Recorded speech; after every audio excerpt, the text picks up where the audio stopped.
Popcorn world.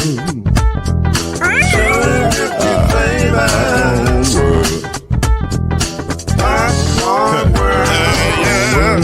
Yeah.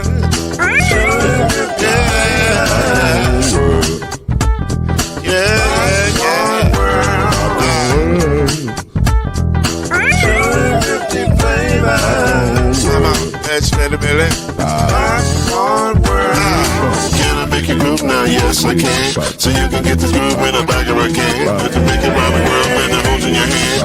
Popcorn world. 250 flavors gonna make you smile. 250 flavors gonna make you smile.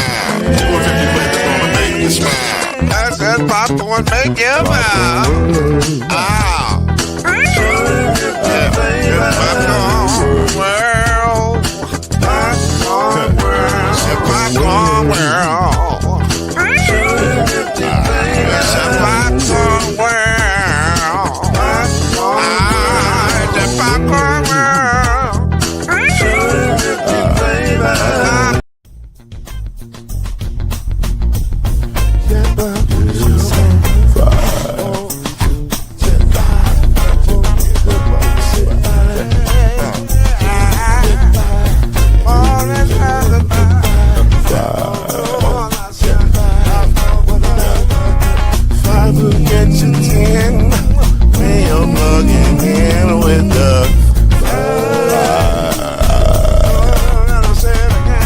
There's no mystery. Let's make history with the five. All the strong 2 and 3. Add 1 more plus me and be the 5. Yeah. Keep it on the floor. And the funk plus 4 and you got 5.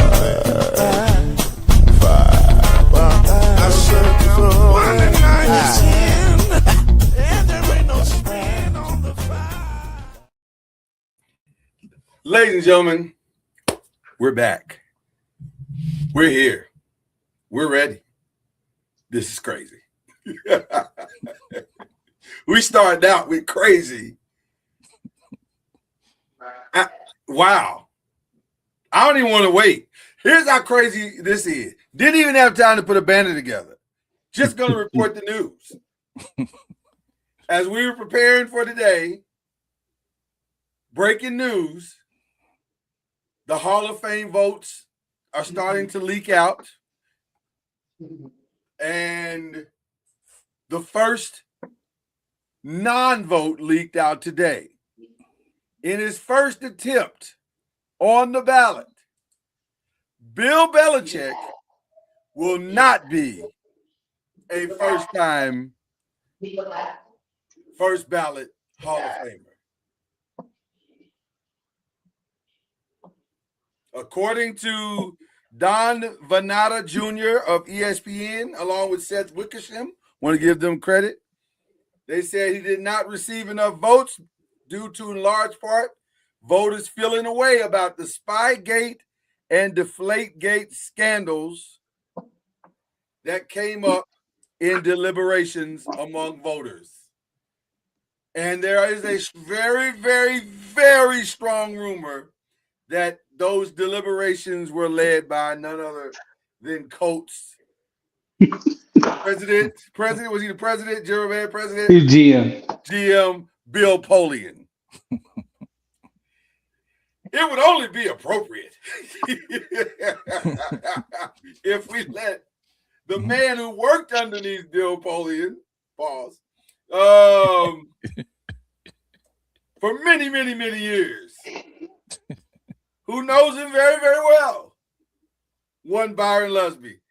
Your thoughts on Bill Belichick not being, and by the way, some of this is because voters did not vote. 10 voters, from what I'm hearing, did not even vote, which is why he did not get the requisite 40 out of 50 required to be a first-time ballot Hall of Famer. The floor is yours, Byron Lusby. I mean, they act like he didn't cheat. Like he cheated the game 3 different times. The first Spygate was so bad that they burned the evidence. before it could go public. That's how bad it was. Yeah. The second Spygate, he got caught in real time cheating.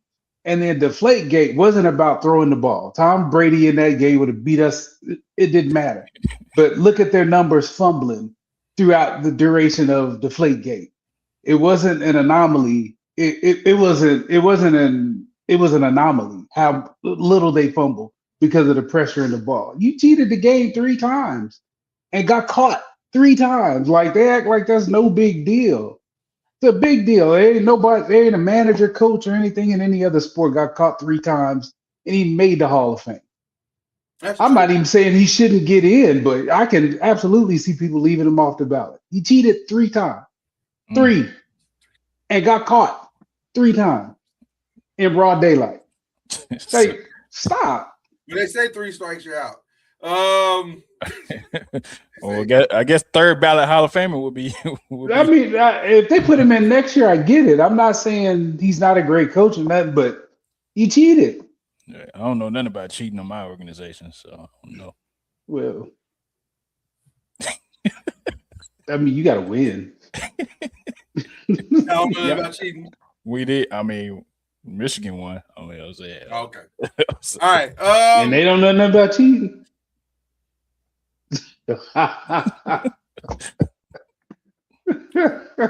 But golly, let's not act like it. They're stupid. And anybody that says it's not a big deal, if you know anything about Belichick, he ain't doing it unless it's a big deal. It's a big deal. It's a big deal. I'm not trying to hear none of that. Like, save your righteous. Oh, your vote should be taken away. No, he cheated 3 times. Yeah. I'm not trying to hear it. When y'all on the end of one of those cheatings? No. Oh, the Deflategate one. But like I said, that had nothing to do with the outcome of the game. They were going to beat our butts 10 times out of 10. They were better than us. So I'm not. Well, it's not even about that. But you got caught cheating the game 3 times. So this is what makes this conversation incredibly interesting. Let's just so much to unpack here. Okay.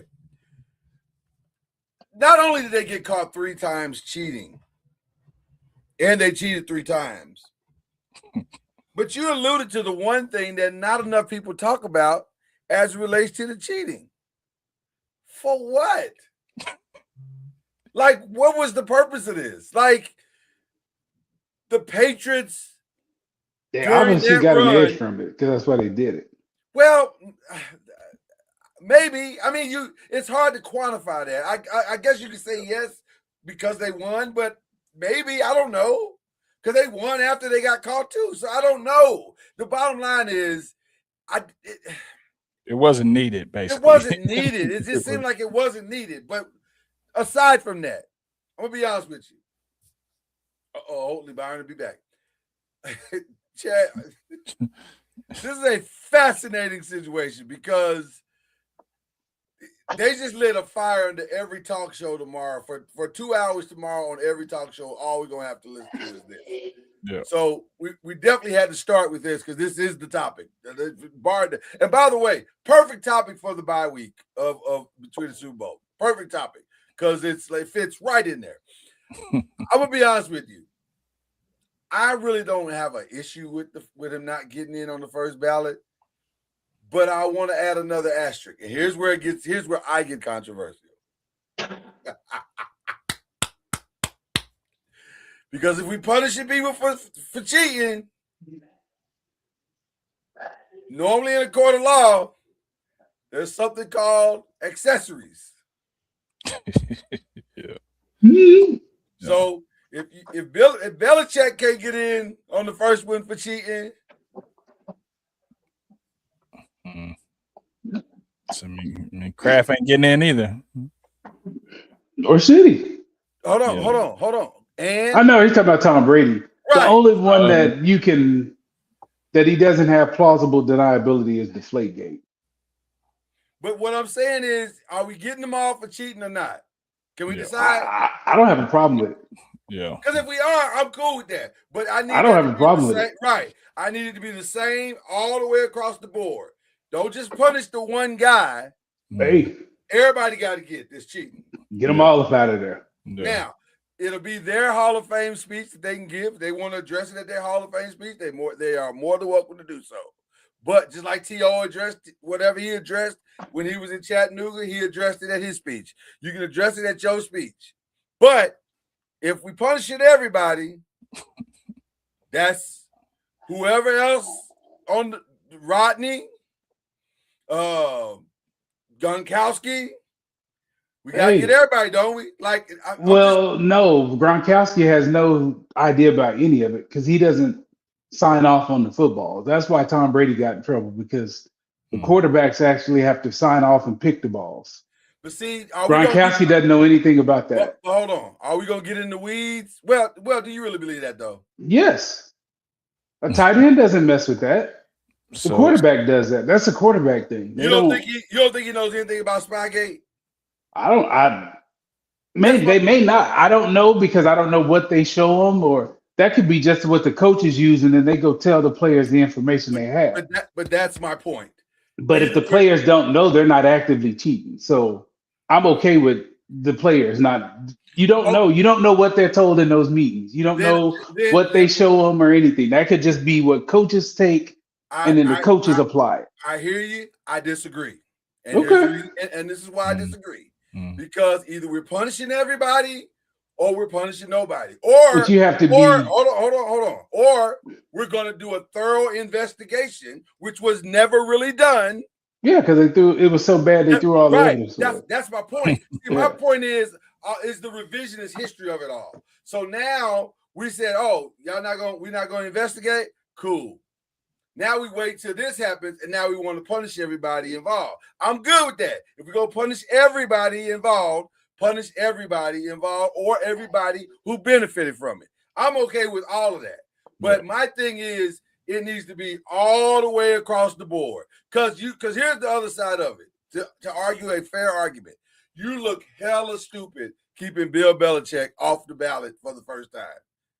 That looks dumb. But it doesn't look any dumber than Pete Rose being out or Barry Bonds being out or whatever. So if we're punishing cheaters, that's cool. Let's punish cheaters. But let's punish all the cheaters.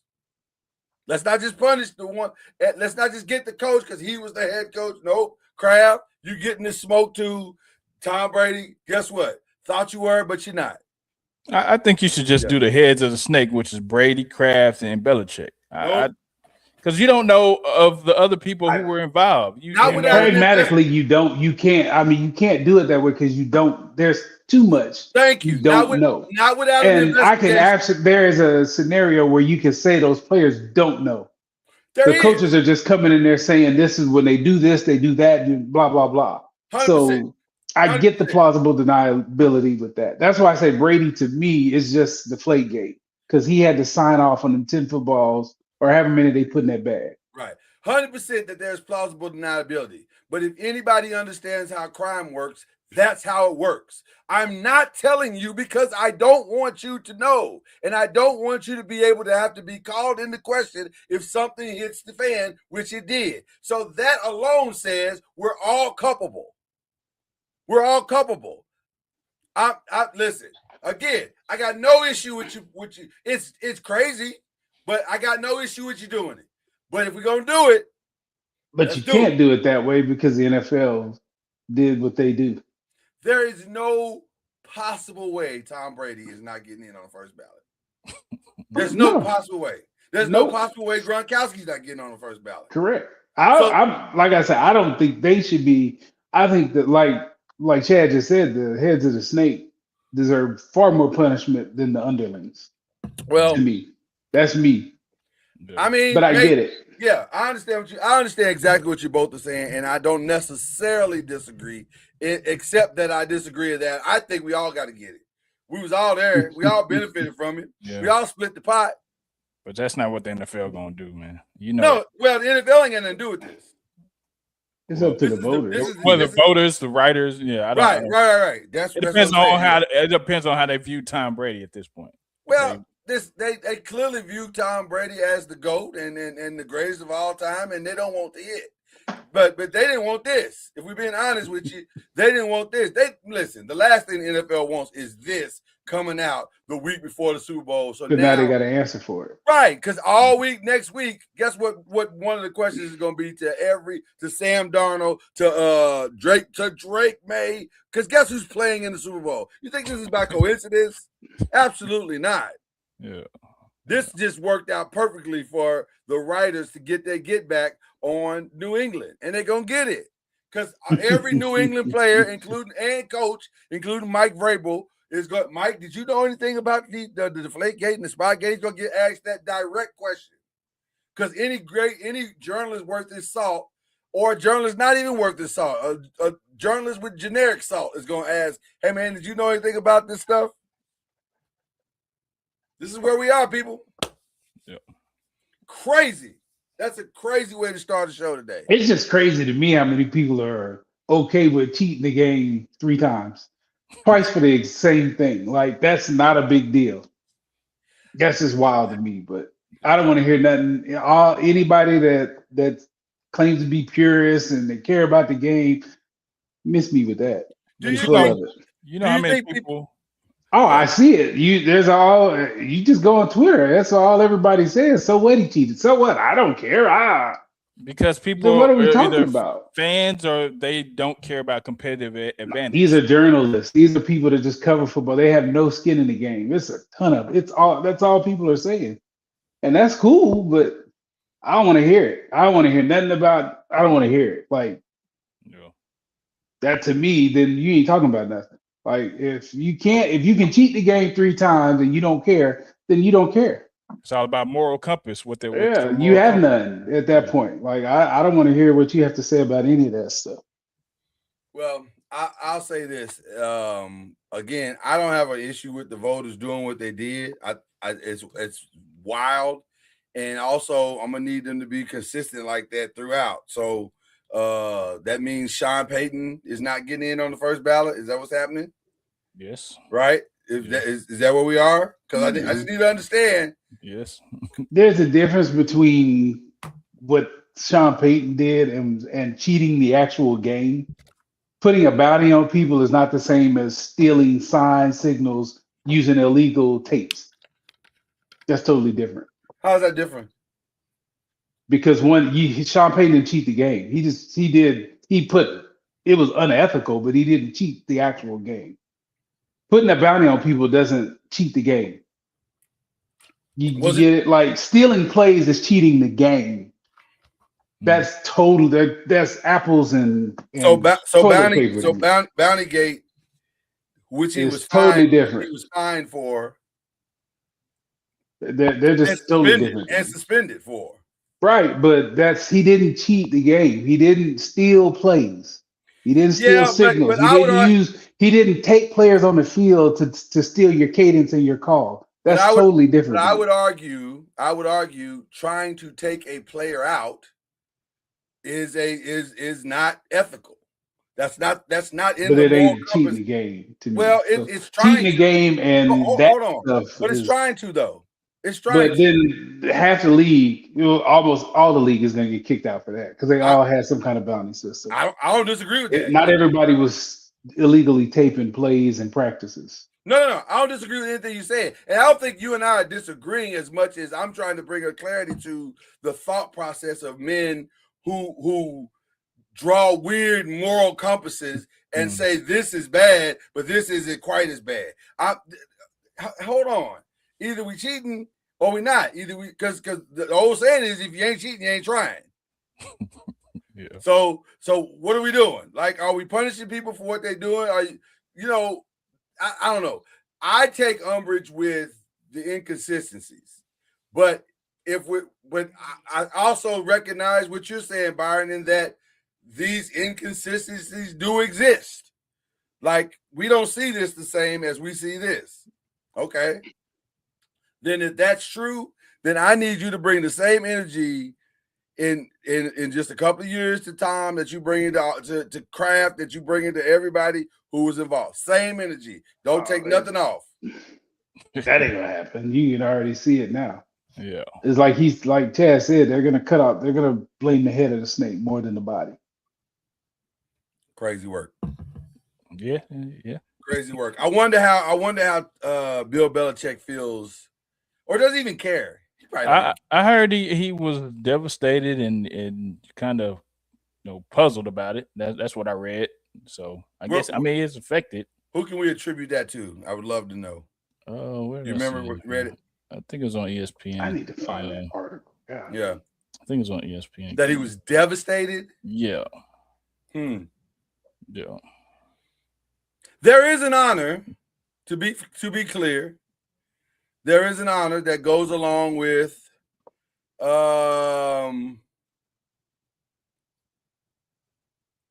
being a first ballot Hall of Famer, although okay, here's my quote. No. What you got a quote? This is what the article the Harvard Sports Analysis Collective did about between 2007 and 2014 is when they were supposedly deflating the balls. Right. They said that they're freeze up. Possible fumble rate between 2007 and 2014. That's what I'm saying. They cheated the game like that. That's why it's not just they were deflating the balls. No, they cheated the game 3 different times. So that's why I feel that people are poo-pooing that off. It's bad. It's not just a little bit. It's bad. Well, Bill Polian wasn't having it. Good for Mr. Bill. Bill was like, nah, cheating. I'm not mad. Like I said, I'm not mad at it because I think it's a big deal to cheat the game. I think it is.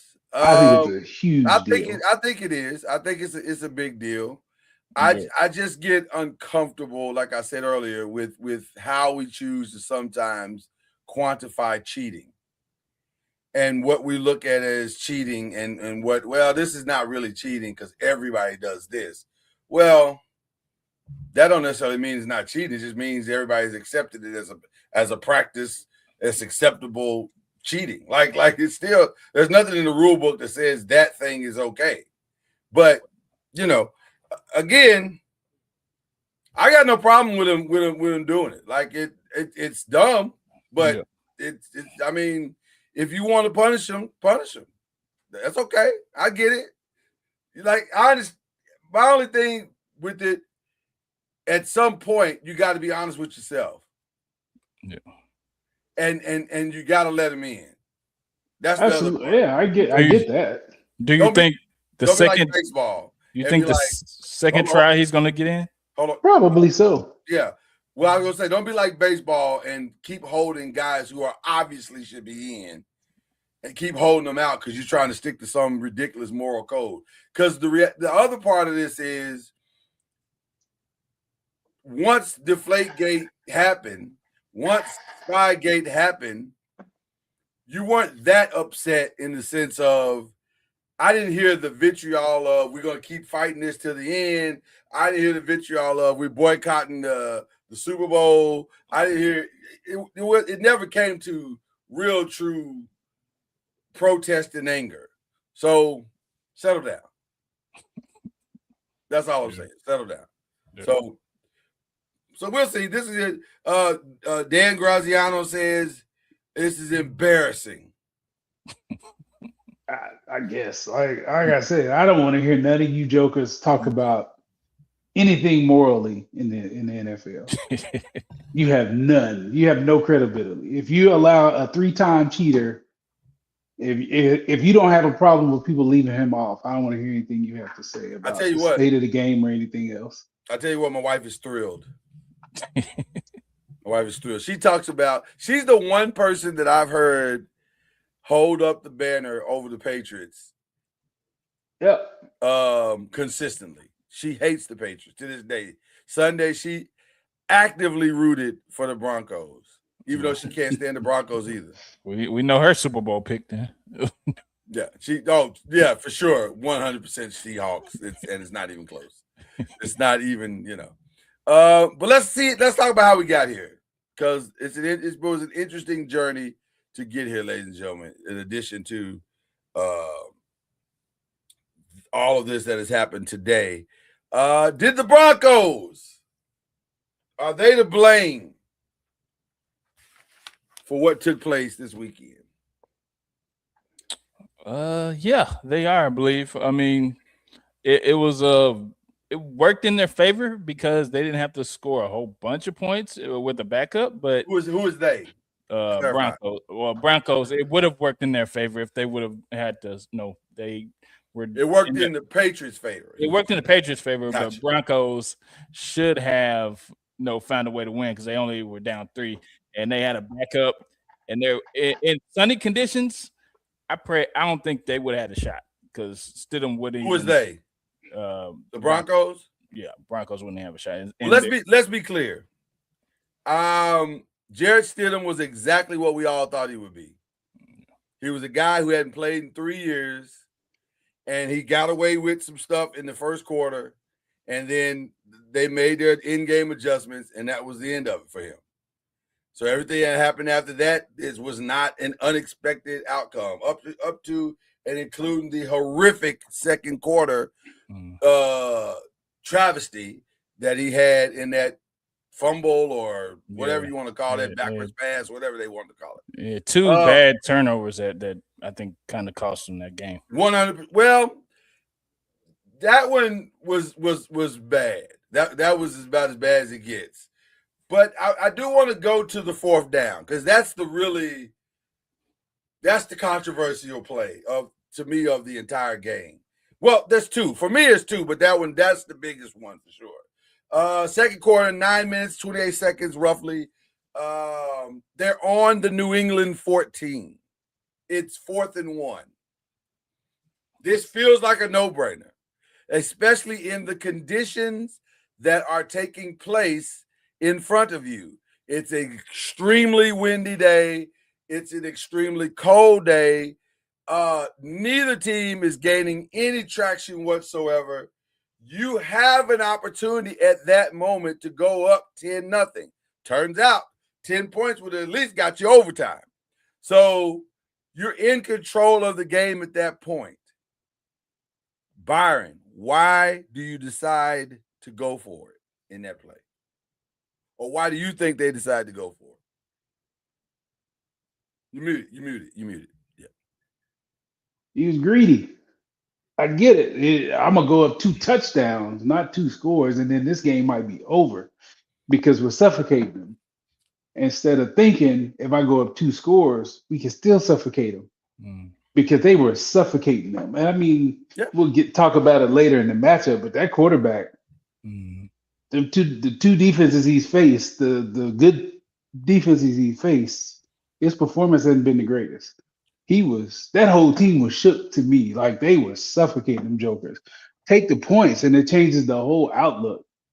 They're fighting uphill, and maybe you don't even get in that position to where you have to make that. He tries to make that stupid whatever push pass, and it gets blocked backward. I mean, that may not even happen because you're up. Well, I'm gonna tell you why I emphatically agree with you. If you go up 10-0, now you don't have to put the ball in his hands at all.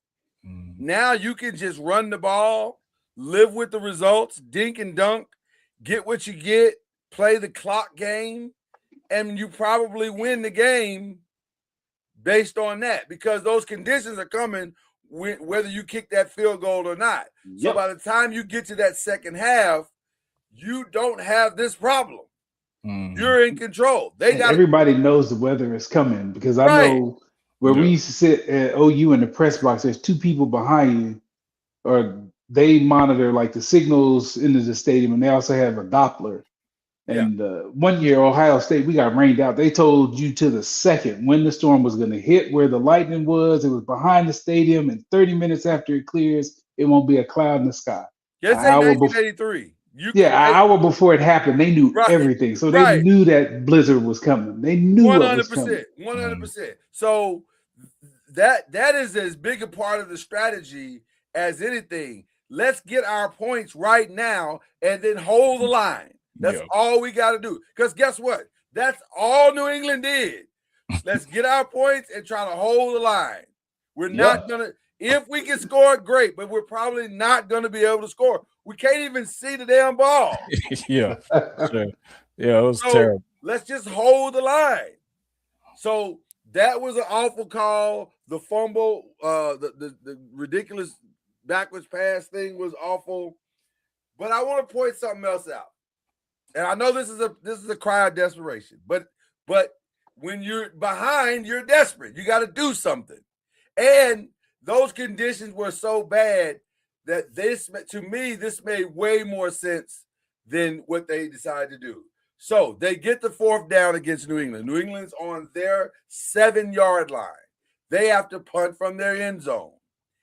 Instead of going all out for some kind of block or pressure to make them fumble or something, they decide to just play it straight up and take the field position game. To me also, Byron, I want to co-sign what you said a minute ago. To me also, I understand it, but I also think that's a little bit of arrogance as well because our defense has been fine. Your defense has been fine. You're 1,000% correct. But also, how many times do you think you're going to get to the 7-yard line? But there's no guarantee even if you send a block that anything bad could happen. Yeah. You're more likely to get a decent return than you are a block. So I kind of understand that. I get it. Guess what? You're getting that decent thing Work. regardless.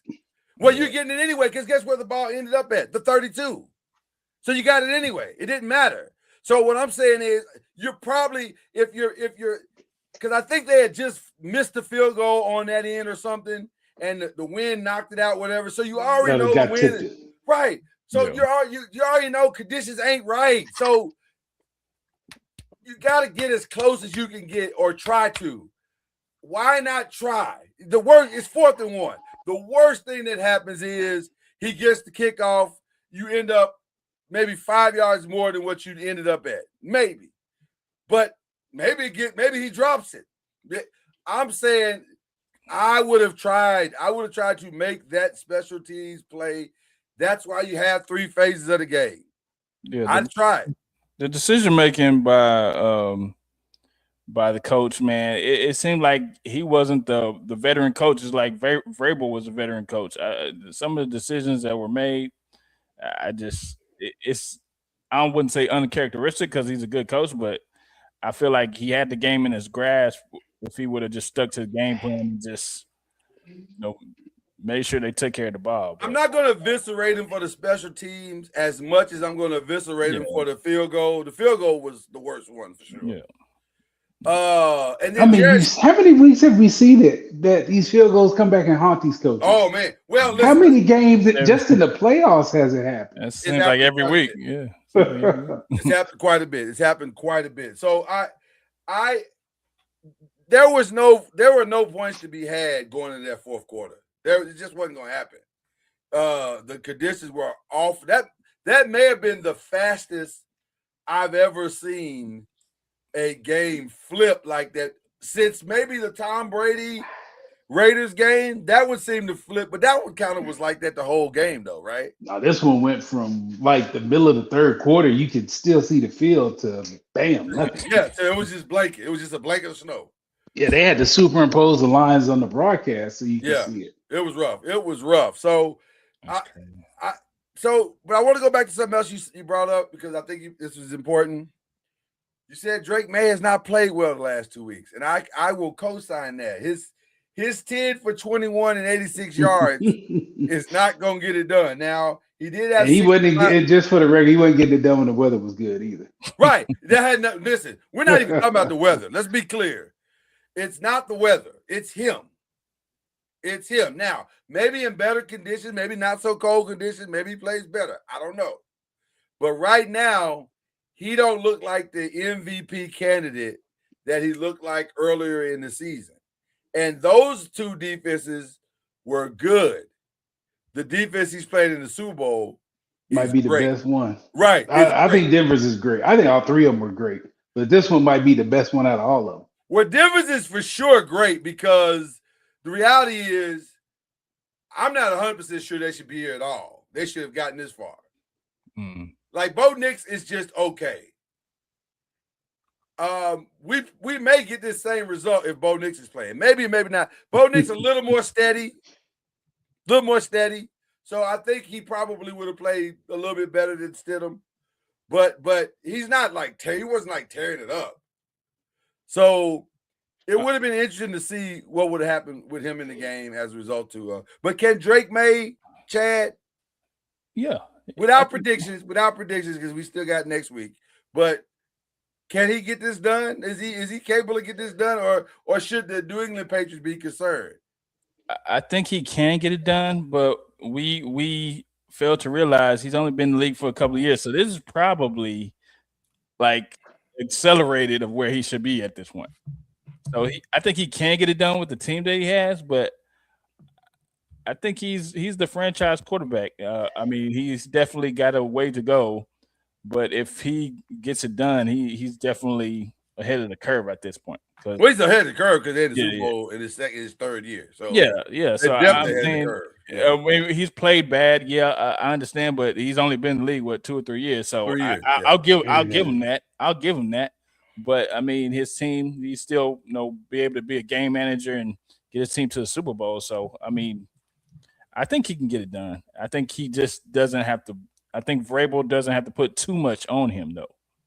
Like I think they have to. He can't be throwing the ball 35 times a game or something like that. I think he needs to utilize his weapons and Stevens, and you got to utilize Henderson too, and just utilize your weapons. You can't do too much to make sure that you actually gonna affect the game like that. So I think he has to have a good game plan going into the Super Bowl. It's a fascinating situation because all season long the Patriots have lived off of their discipline and their ability to not beat themselves. And if we're being honest, that was not the case this weekend. They almost beat themselves. Just bad play calling or ineffective. I won't even say bad. Ineffective play calling. Just not efficient at all. But the defense was great. Now, let's be clear.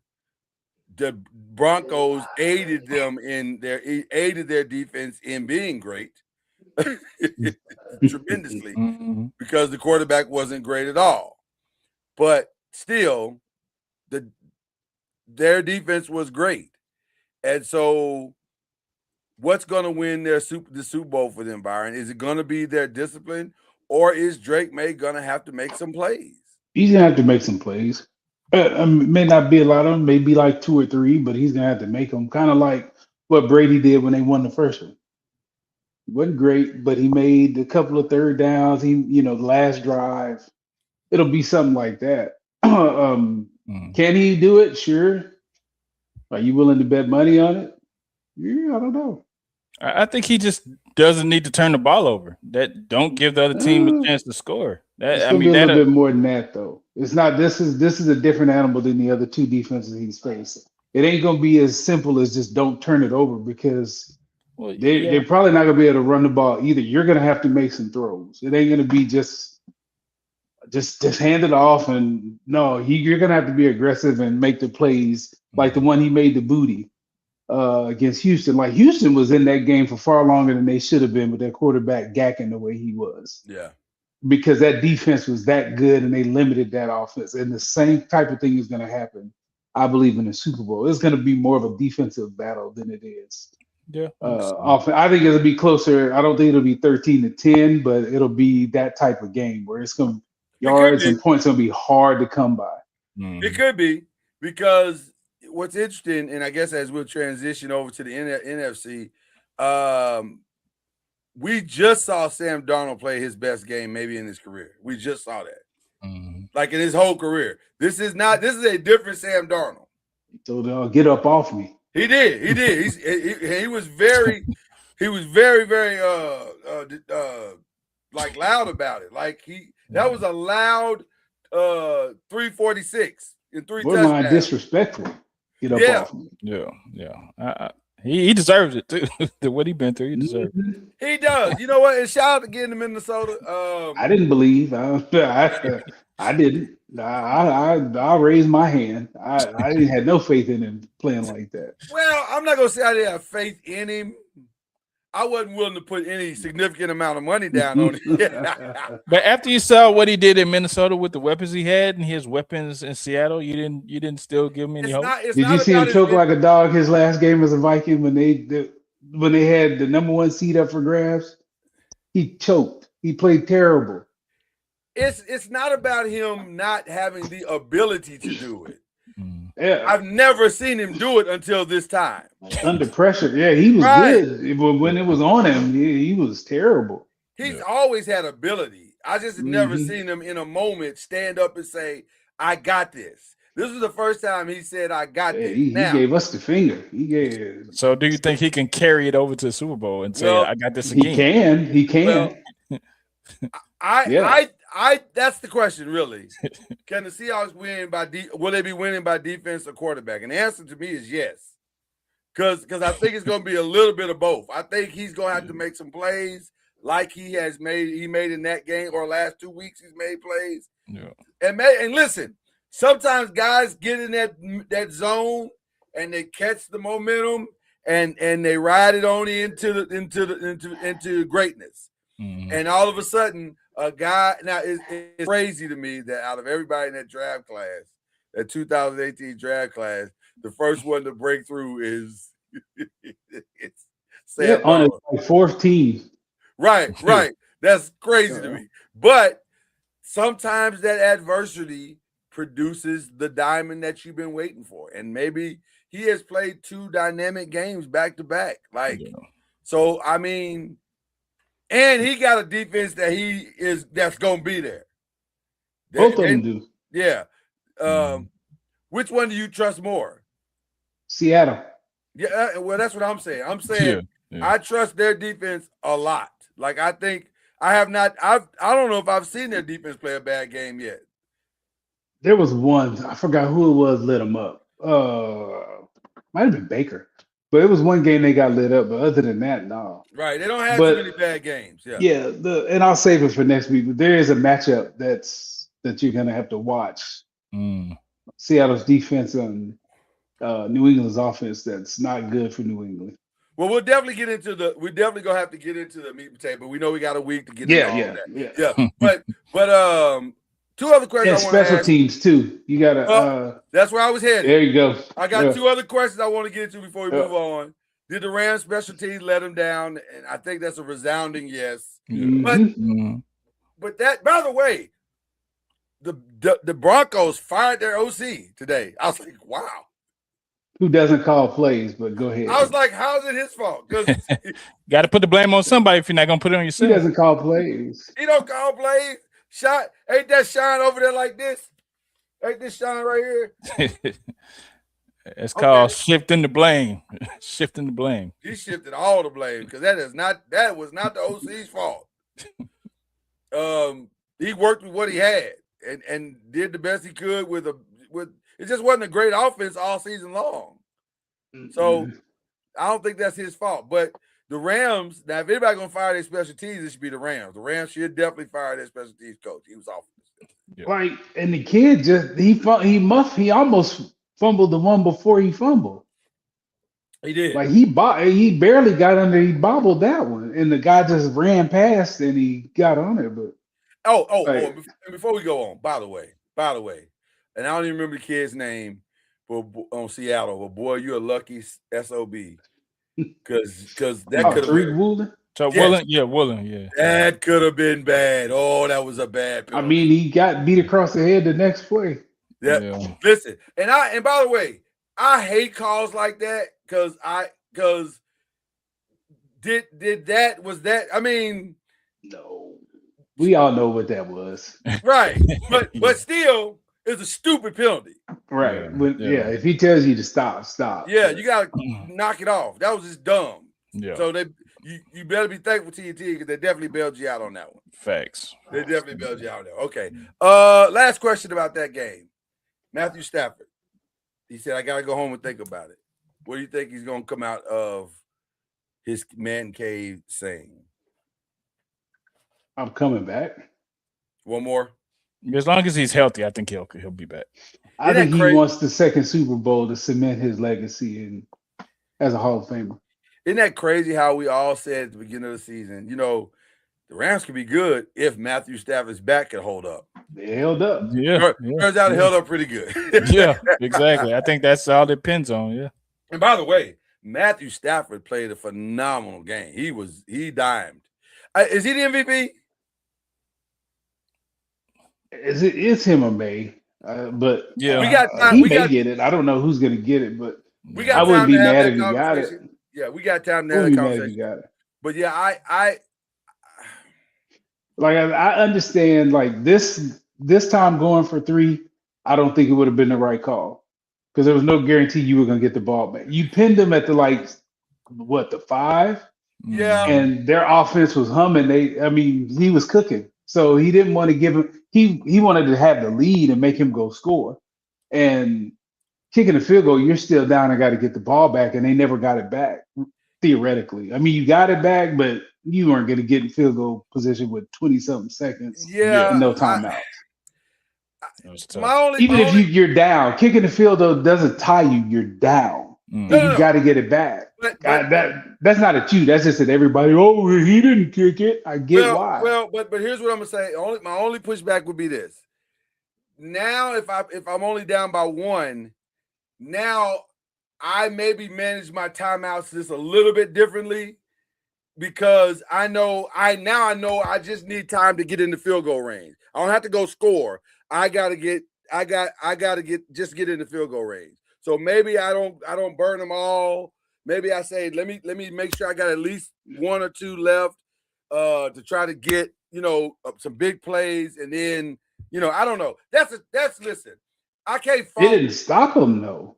Well, either way, even if no matter how it went, they didn't stop him, which is why he went for it.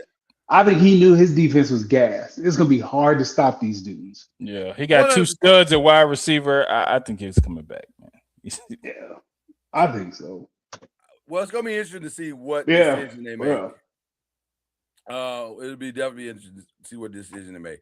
Let me tell you how topsy-turvy the world is as we go into question number 3.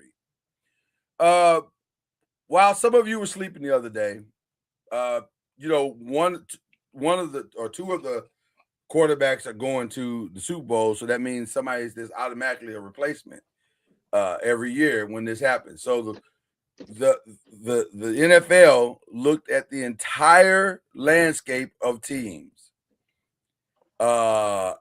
And they decided not Trevor Lawrence, let's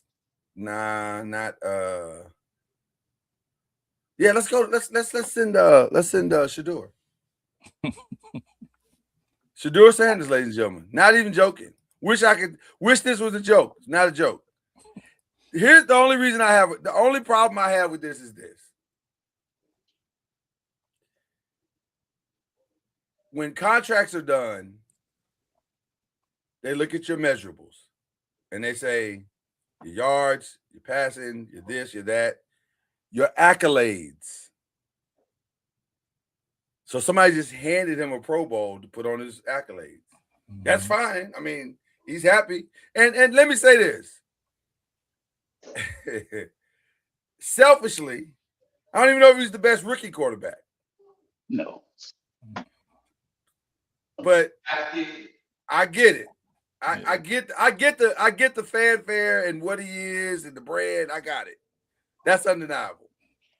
I'm just saying, wow, a Pro Bowl is crazy work. But does anybody care about the Pro Bowl anymore? It's a popularity contest. That's 1. 2, that's not how the selection goes either.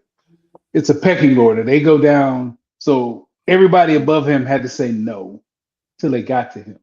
So that's how he got there. Makes sense. So all the other people was like, "Nah, I'm good." Or they're hurt, or Stafford, of course. Yeah. Bo Nix being hurt, and then I know my quarterback's on the ocean right now fishing. So he was not interested in going to play anybody's. I mean, it's good for him, and it's like you say, it's good for his confidence, it's good for his brand, and all of that. But I mean, all pros are far more important than Pro Bowls. I mean, it's a flag football context now, so it really ain't And it's like I said, it's the all pros are kind of what your incentives are more based on that than So Pro Bowl. Cam Ward said no. That would be my guess. Yes. Or was he below Shador? Was he I don't know. below He shouldn't have. I mean, Shador didn't play a lot. He only Right. played what the last 5 games I want to see the or list. whatever it was. I want to see the list. Now, let me say that's how it's been done. His numbers relative to the amount of games that he played, not bad. They're not awful. Yeah. So I get it. It's not a unreasonable choice. It's just like, really? Mm-hmm. Okay. Like, it's just weird. Just a little weird, you know. Yeah. Okay. I'm glad you explained that, Byron, because I was like, how does this work? Because this. Yeah, I definitely didn't know how it worked, but it makes sense. It makes sense. All right. Let me just start this next conversation with the joy that's in my heart. Because Steelers fans for years, and this is where I'm going to align myself with Cowboy fans, standing in NFC East brotherhood right now. Steelers fans for years. Y'all got that sorry Mike McCarthy. He's awful. Y'all coaching is awful. Well, now he's your coach.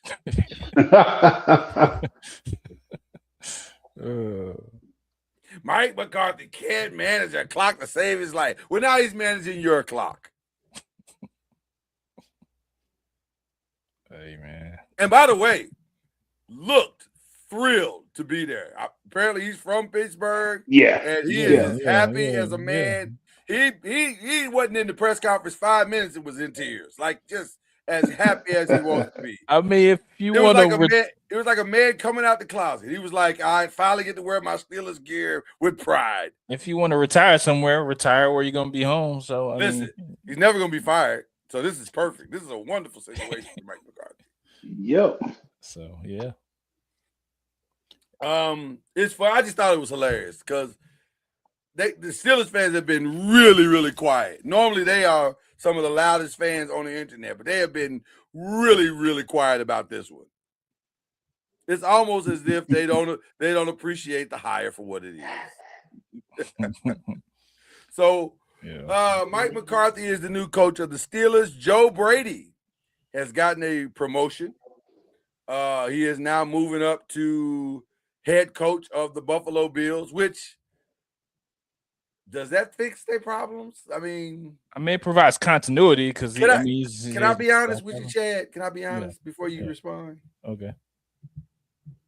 You don't fix it, no. No, that ain't where I was going. That ain't where I was going. Okay. I think Byron probably knows where I'm going with this.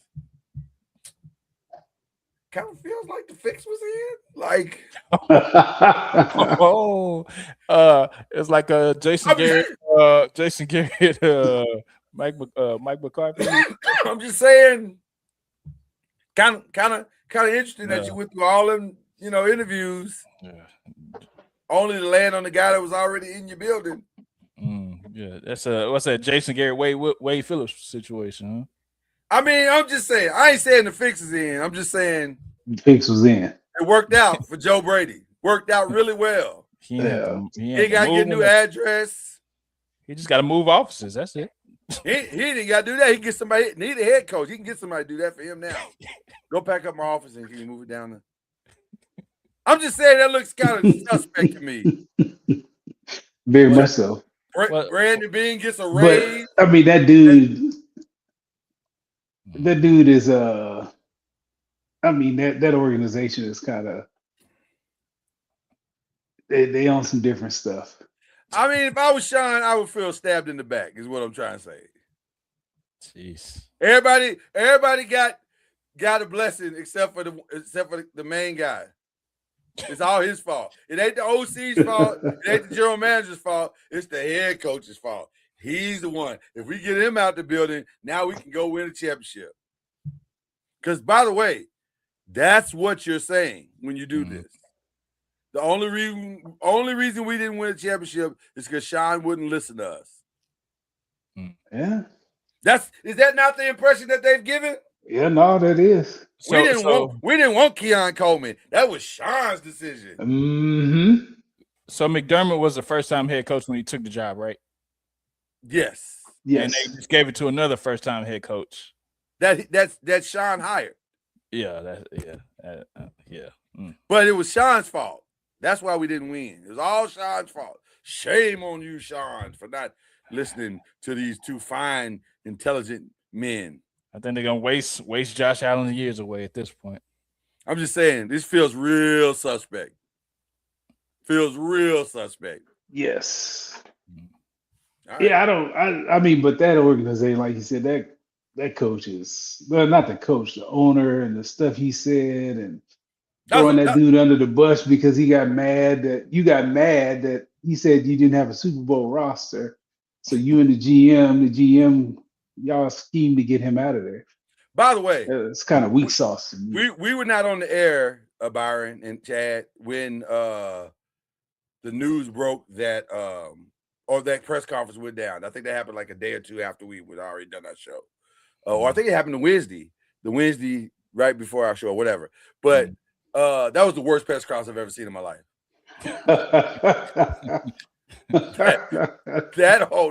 that owner should never do another press conference. Let me interrupt you. I'm going to set it straight. Oh, go ahead. No, that's what he told them. The people. No. I want you to set it straight. I want to see if you can set it straight. Like you can explain why this press conference is so bad. It was bad. It was so bad. It was awful. I can't. Yeah. Like they're doing it for the first time. Well, it felt like the owner for sure was doing it for the first time. But even Brandon's explanations about why it all went wrong were awful. It was like the owner had walked into the locker room for the first time in his life, and that was the first time he'd ever seen human tears. He was like, well, they were crying, and I saw the emotion on Josh's face, and I was like, damn, y'all lost this game. He stunk. Like, yeah, he's gonna be upset because he stunk. Y'all lost this game the last 4 years. He's probably cried all 4 years. This ain't that dude. Now he's gonna get the leeway to do what he wants still. He cried this one because it was his fault. It was all his fault. Yeah, he was the problem. It was all this was for sure Josh's fault. He played terrible. He knows that. It's not new information. He knows that. Yeah. That was terrible. But the fix was definitely in because they interviewed a lot of people, and to land on Joe Brady is crazy work. That's crazy work. So shout out to Joe. Y'all ran the play. It worked. Hey, maybe they can. Hey, maybe they can win because they ran that play to perfection. Who else got a coach? Shout out to DC Young Fly, who spoke eloquently for all of Atlanta. Didn't he though? All of Atlanta stood up and applauded in at least a 5-minute standing ovation. Because what an idiot. Kevin Stefanski. So to review the actions of Atlanta, Kevin Stefanski, who failed miserably twice at coaching a black quarterback, went to Atlanta so he could coach a black quarterback with relatively the same skill sets as the quarterback he left. Shout out to Atlanta. Y'all did y'all due diligence. But they don't have a GM. Yeah. Then hold up on the hire. What we doing? What's the I run? agree. What you rushing for? It. Put the cart before the horse at this What's point. the run? Listen, Kevin Stefanski ain't going nowhere. If he was that in demand, he would have gotten another job somewhere else. Yeah. Y'all rushed that decision tremendously. But good luck to you. What do y'all think about Robert Saleh in Tennessee? Robert Saleh's interesting. I like that. He's gonna have a real quarterback and a chance to develop with a real quarterback and not have the stink of the Jets on you. He won't have none of that. He'll have this now. It is Tennessee, who has historically not had good management. Right. So we'll But see they where ain't it the goes. Jets. Right. They're not the Jets. Did you though. see what they did today? Yes, they cleaned out the rest of the building. So it's just Aaron Glenn and the balls at this point. Yeah. Right. I was Aaron's like, I mean, that don't make a whole Tennessee. lot of sense. Aaron went straight lean on me. I was like, what, Aaron? Do you understand how this works? I'm not sure you. I think Salah, his success will lean on Ward and him taking that next step next year. Yes and no. Yes and First, no, he's gonna build the defense up. The biggest, I remember when we signed Coach Dungy, the biggest change in Peyton was the fact that he trusted punting the ball. Because Peyton was going to put the ball, he's going to be aggressive. My defense, you know what I mean? Before Dungy got there, our defense was terrible. I got to make this, I got to go get it right now because if I don't, we don't have a chance. So that was the first thing he said in his press conference. I got to get him to the point where he is okay punting the ball. 1000% agree. That's why I love the hire of Denard Wilson. Because if you know, when the Ravens were defense was good, it was because of Denard Wilson. Mm-hmm. And so that was a magnanimous hire. That's what you want for a young quarterback. You don't want him to feel like he got to. That's how you stop him from making a bunch of stupid plays. Hey man, we good. We good. It's okay if it ain't there, we'll punt and you'll get you the ball back and we good. You ain't got to do a lot of stupid stuff. We good. And so I agree with you 1000%. It'll be interesting to see. Cam doesn't take a lot of risk as far as with his body, but he will throw throws that ain't there sometimes. But that's what rookies do. Yeah. So I think, like you said, that'll pull him back. That'll be interesting to see how pull him back. But I like Robert in this particular situation because Robert seemed to gain some information that he didn't have prior to the Jets this time around. This round with the 49ers, it felt like a different Robert Saleh. And you're like, well, this is it too. So if you're not successful, you won't be a head coach no more. You'll go back to San Fran. Speaking of this is it. Do you love what Mike McDonald did? The other Mike McDonald did in going to be the OC for the Chargers as opposed to keeping his name in some of these other hats? I guess. That's just a weird combo. He's a weird dude anyway. I mean, yeah, so is Harbaugh. So I think that's just a weird marriage. I think he'll take it to probably try to have the rehab offense. Himself. Rehab himself, get the offense to maybe top 5, top 10, and then probably look at something else in the future. I mean, he knows what he's doing. Like when he was before he got to Miami, he was good at calling plays, and then he had some success in Miami before. Before he got hurt and stuff. So and also this is a weird hire as well, but it's a smart hire his play because if he can make Justin Herbert hum, then it'll make it easier for him to get into these next head coaching hires for next year. Jesse Minter for the Ravens. Yeah. That's who Lamar wanted. That's who the team wanted. I can see that. I mean, I think they have to fix that defense first. Mm-hmm. I think Lamar can fix himself by being healthy, and then the next coordinator actually running the ball. I think Lamar is great when he does not have to overanalyze it.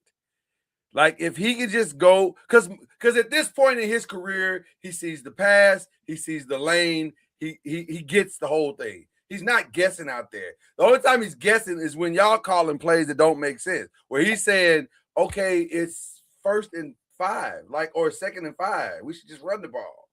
In his mind, he's thinking either this guy should run or I should run, but one of us should be running. You don't think he has the ability to audible out of that though? He can't audible out of that? I don't know.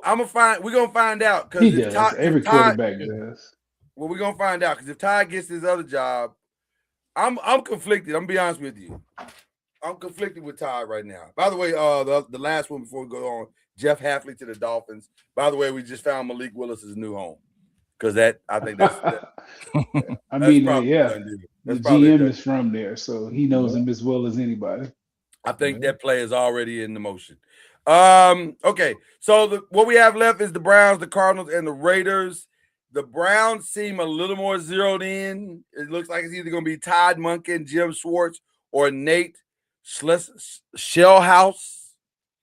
My bet is probably Todd. It's going to be wrong, whoever they hire. Well, it's always wrong. That's right.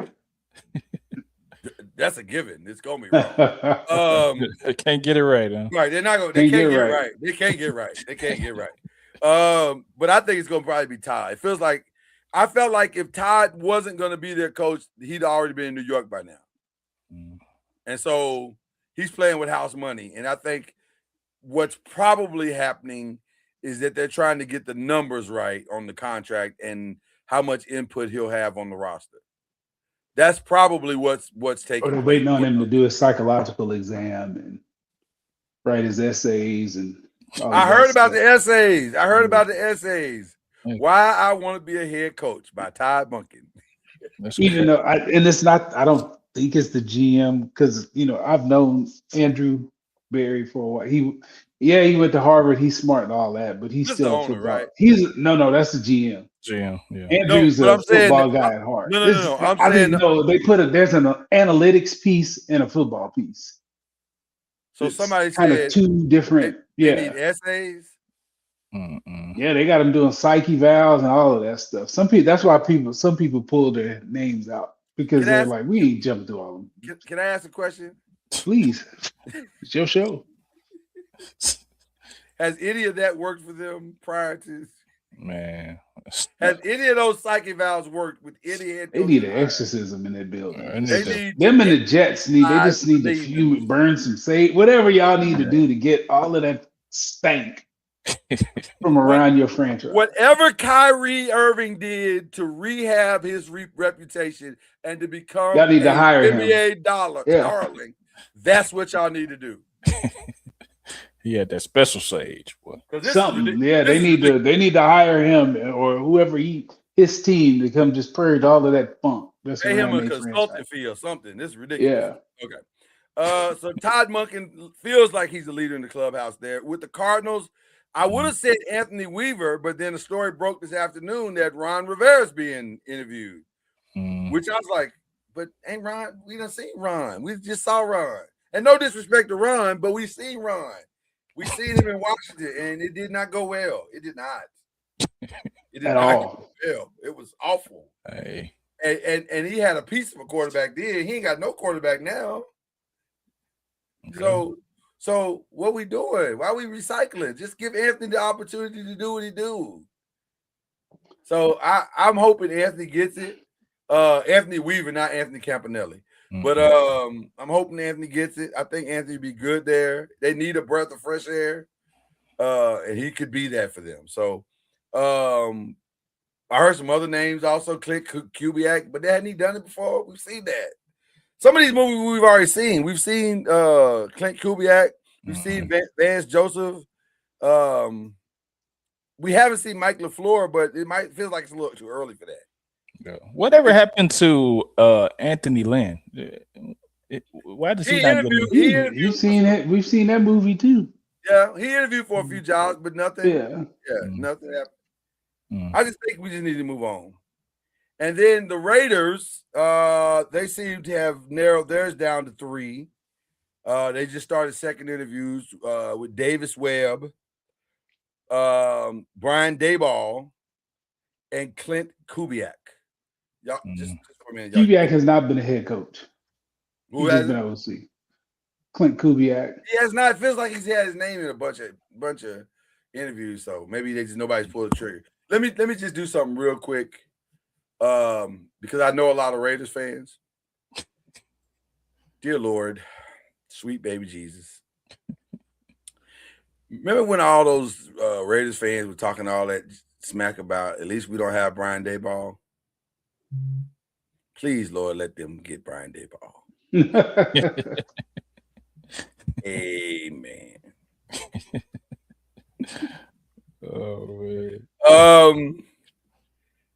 Brian Daboll is playing with house money as well, because apparently Tennessee is ready to hire him as the OC there. And so provided he doesn't get a head coaching job. So he's kind of playing with house money as well. So it may be Brian Daboll that's the leader in the clubhouse there. Though, can he turn Geno Smith around? Or is he for sure getting Fernando Mendoza? Is it a lock that Fernando Mendoza is getting that job? Or will he go get Mac Jones? What would y'all do with that pick? I would trade it if there's a market to trade it. I would trade it and get more picks because you're more than a quarterback away, and until you get infrastructure around that kid or whoever it is, if you're not committed to sitting them, I would take all the picks and build your team up. Who has to get a quarterback more, the Jets or the Raiders? The Jets. The Jets at least have a receiver that's good. So yeah, the Jets, I think they got a receiver and a running back. Yeah, they got a couple of pieces at least that are really good. So I would say the Jets, but even them, unless you got so much, well, they got a lot of picks though. So from their fire sale, so they're in a different situation than me than Oakland. But I would get picks. Picks are more important than a quarterback that you can't surround him with anything. I mean, I don't think necessarily Las Vegas needs, because I think Geno signed for a couple of years anyway. So, I mean, you could just buy your time, but you need to put some more pieces around him if you're going to have Geno stay there. You don't necessarily need Mendoza. But like Byron said, if you trade the pick and get some more picks, you can build around Geno for a couple of years and then draft your quarterback. I think I've said this. I don't know if I said it on this show, but I'll say it now. I think that pick is useless if you don't trade out and get more picks. You have too many needs. And there's no disrespect to Fernando Mendoza. I think the kid is going to be decent. I think he'll be the kind of player that is smart. He could be a starting quarterback, but we don't really know. Nobody knows. Like, he could be Drew Brees or he could be Jarrett Stidham. Like, we don't know. Like, nobody knows what this kid's going to be. His leadership qualities seem to be relatively strong. His IQ seemed to be pretty solid. So he seems to have a clarity and understanding of the game. But again, none of that means he's going to be great. So it's a gamble. And when you're this far behind the curve, I agree with you, Byron. I'd say go get pieces. I personally would look at Mac Jones and take a strong evaluation of him, especially with Brian Daboll. Because Brian Daboll, one thing he can do is he's a decent OC.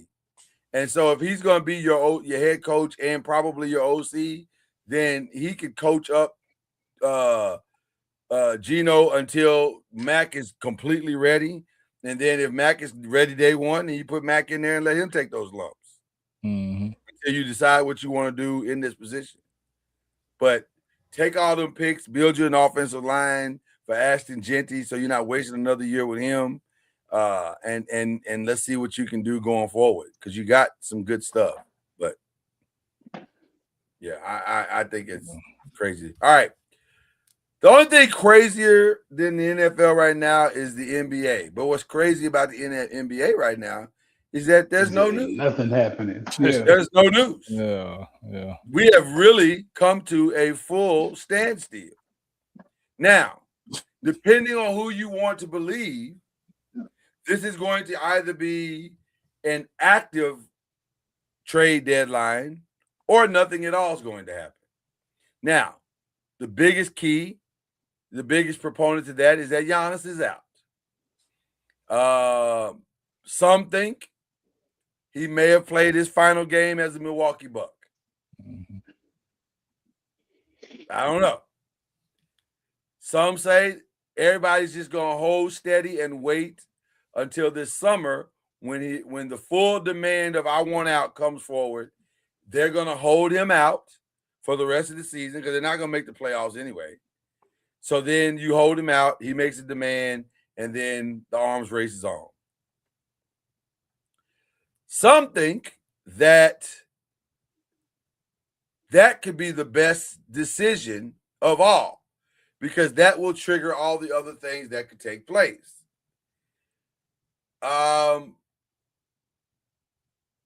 I'll ask you guys, what say you about all of this? Do you agree or disagree? Let's start there. And then we'll answer this question. Will we see blockbuster trades or a quiet day in the NBA? I mean, it's intriguing because the people that are supposed to be the ones that are getting traded are all hurt. You got Anthony Davis hurt, Kuminga hurt, Giannis hurt. So I don't know. By the way, I'll add this to your statement. The Mavs came out, and somebody in the Mavs organization came out and says, "We don't really care what Rich Paul talking about. If we decide to trade Anthony Davis, it'll be on our timetable and not his." Okay, sound like Michael Finley. Sound like a Michael Finley statement. But I mean, I think you sound like you don't believe that, Chad. I mean, they traded Luka, so I don't know what to believe. I don't know what to believe, but I think that I mean, it can go either way. It could be quiet or it could be loud. It just depends on which one are you, Chad. I don't know because I don't know if they showing I don't know if they're showing their hand or not. I mean, nobody wants to show their hand. Warrior, which one do you want to see? Because aren't you tired of Kuminga Gate? Yes, I am. I'm tired of Kuminga Gate. I'm tired of him. I mean, the worst thing that happened to us, Jimmy Butler got hurt. That's the worst thing. Now we have to play Kuminga now at this point. So I mean, apparently now he's hurt. Apparently, the Lakers made him an offer. Well, if it don't include Dalton Connect and Austin Reeves, I don't know if we want to hear it at this point. But I understand the offer. Say it again. I don't understand the offer. I mean, I guess y'all feel like y'all could rehab him. I guess y'all can get something out of him. But don't y'all have something like that with the rookie y'all did? Yeah. We got at least 3 Kumingas on our team already. Yeah. I want no more Kumingas. I want the saga to go ahead and just come to an end. So, I mean, I don't know. Brian, what you think? I would think it would be some moves because it's kind of like the NFL. It's a whole bunch of mid right now. Looks like Oklahoma City's coming back to the pack some. So, Denver, Jokic is out. So, I mean, it's a lot of mid going on right now. It seems like to me, like there are moves to be made that, you could jump up fairly quick, and take advantage of the midness that's going on right now. That's what I think. A lot of midness. Yeah, it is. It's like the East, like who gonna win the East?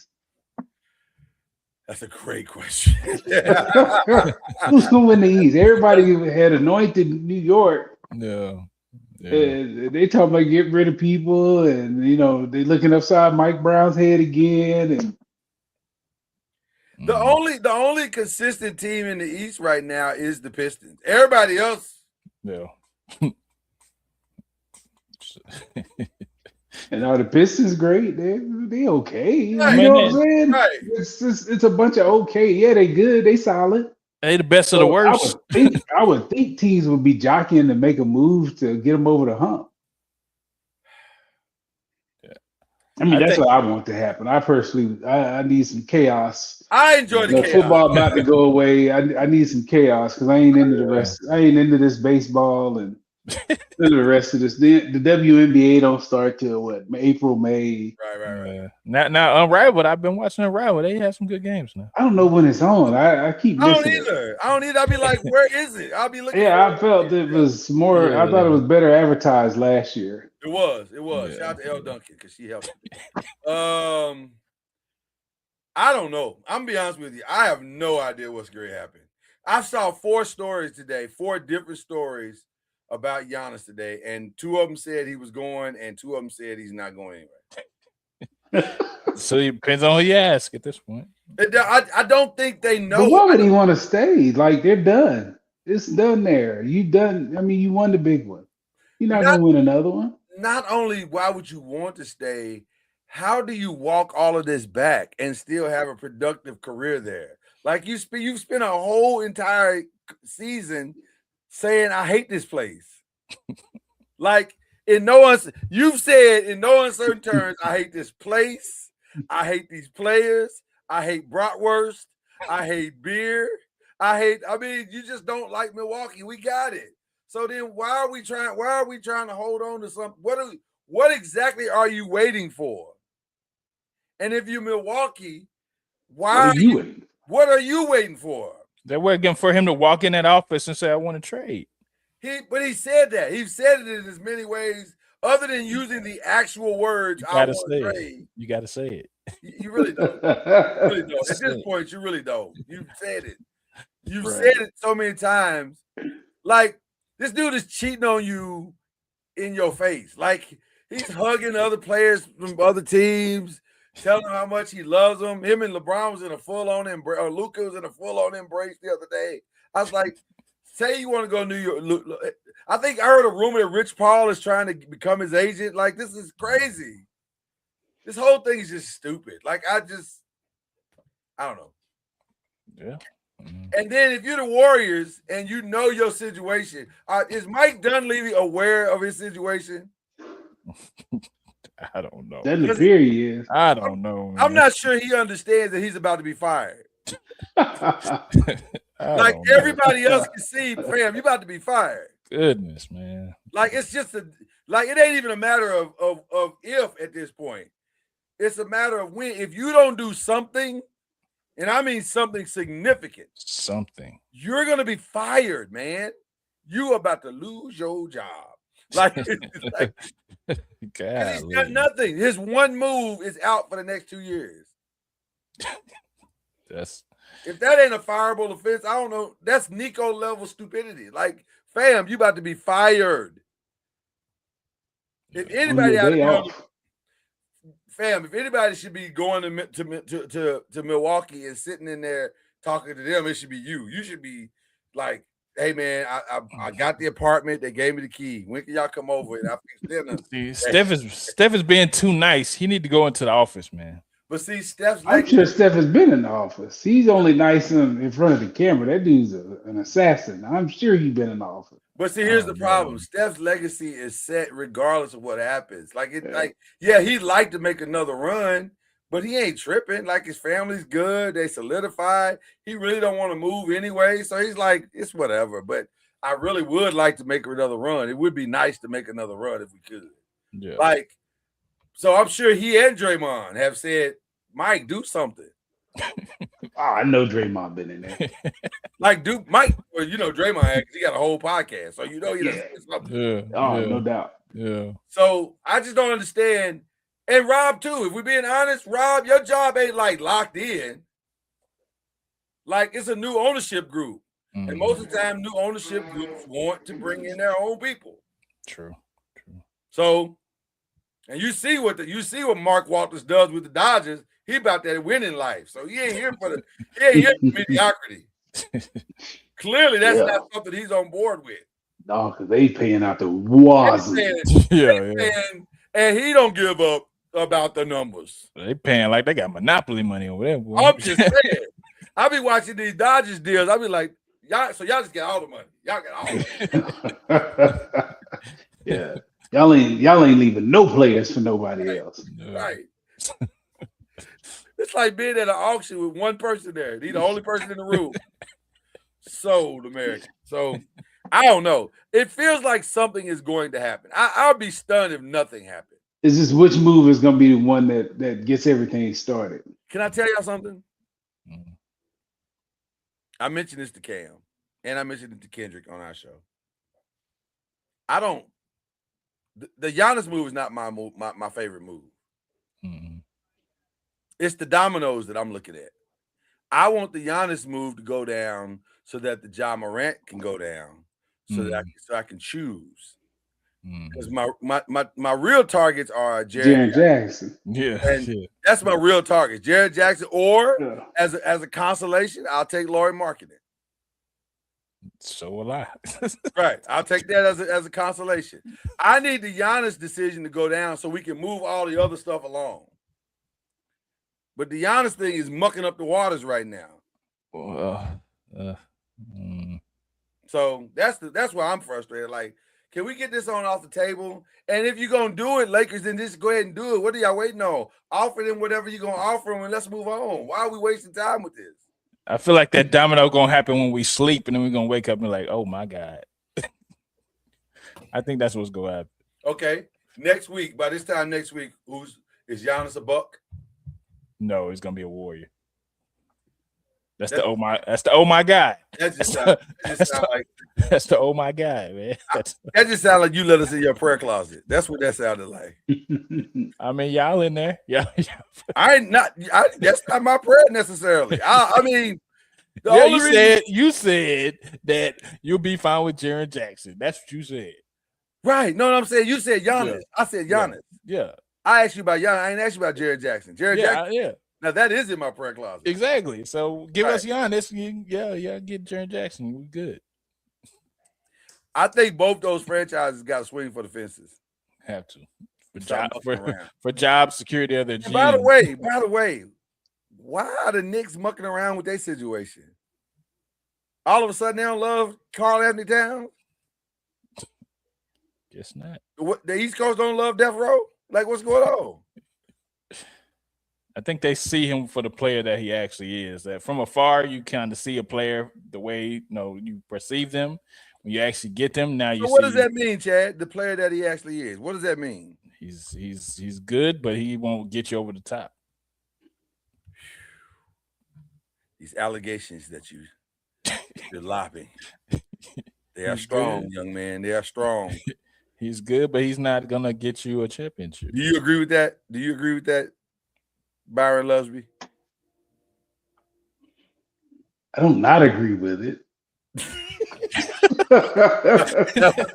That was the safest answer you could have. I do not agree with it. Here's what's interesting for me. Here's what's interesting to me as a Laker fan. I really don't know. That's kind of where I am too. I don't know. I don't know. They can't stand pat, but I don't know what exactly is the move and what pieces need to go where to get them over the hump. Here's the reality. Do we need a player that has his skill set in Los Angeles? 1,000%. Is he more talented than Jaren Jackson? Absolutely. Mm-hmm. That doesn't mean he's a better fit, though. Is it a better fit? Yeah. Fit means everything. It means everything. Like kids in recruiting that get that phrasing, fit means more than anything. If Indiana has taught us nothing, is that fit means everything. Yeah. Who you got matters more than what you got. Yeah. So I don't know. I don't know. I honestly don't know. I don't know. That's a weird situation, man. That is a weird situation. But I feel like Giannis and Kat and Ja Morant are mucking up the waters. They're all mucking up the waters. Because nobody wants Ja Morant. But Memphis got some of the pieces that everybody wants. Nobody wants that. But Kat's a great contract to get rid of, and he might be a missing piece to your franchise. Don't you have throw Zion in there too? Everybody wants Giannis, but maybe Giannis is not the perfect fit. It's a conundrum. It's a conundrum. Yeah, sure. All right. To be continued. To be continued. All right. Oscar nominations went down last week. 16 nominations for Sinners. 16. My fear. I have a fear. Oh gosh. I hope they don't make that the prize. Mm-hmm. Because they like to do that. History says that's what's getting ready to happen. History says, I'm looking at you, Color Purple. Jeez. All them nominations, nothing to show for it. Malcolm X, I'm looking at you. All them nominations and nothing to show for it. I look at who Michael B. Jordan is nominated with. There's only one that concerns me. Timothée Chalamet. Mm-hmm. And that Marty Supreme, which came out of nowhere. I have not seen it. Have y'all seen Marty Supreme? No, but people love Timothée Chalamet. People love him. They love Chalamet. They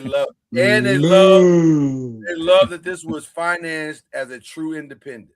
Mm-hmm. So that he's got those two things going. But I'm telling you, I have not seen Marty Supreme yet. I'm gonna watch it. But I'm telling you, Sinners to me was the best movie of last year. So I don't know. With 16 nominations, they got to get some though, right? Well, here's what I think. In acting as a supporting role, Delroy Lindo got a nomination. Okay.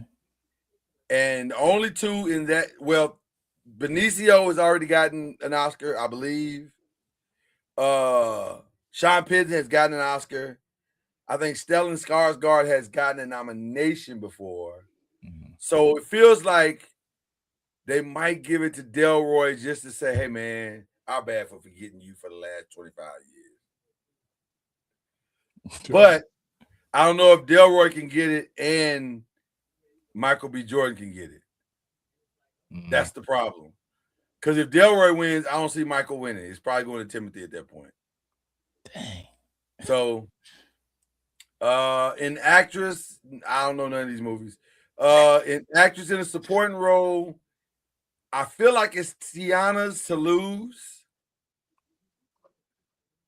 Though I could see One Me from Sinners getting it. But again, see my previous statements, because if One Me gets it, then Delroy ain't getting it, and neither is Michael B. Jordan. Hey. They're not gonna sweep the. Oh yeah, no, sir. No. One of the three will get it, but it won't be all three. Yeah. The only year that would have happened was after George Floyd. Right. When the guilt was high. Yeah. Now they didn't reel all that back. I was gonna say now everybody getting shot, so it's a fair game. Wow. Wow. I think K-pop Demon Hunter is gonna kill that in the music category. I think the one surefire one that he's going to win is that Ryan Coogler is nominated in original screenplay, and he's not having to go against the guy who wrote One Battle After Another, because he's in the adapted screenplay. Mm-hmm. So I think one battle's gonna win adapted, Ryan's gonna win original, and that may justify all of the other wins. Now, there is a chance, based on the fact that there's 10 best pictures, Sinners could win a best picture. There is a chance for that. Not a great chance, but there is a chance. And then let's see. I'm trying to think of anything else. I think our girl Ruth Carter, who just keeps on winning Oscars for costume. She's be killing on the costume. Mm-hmm. I think she got nominated, so she may win for that.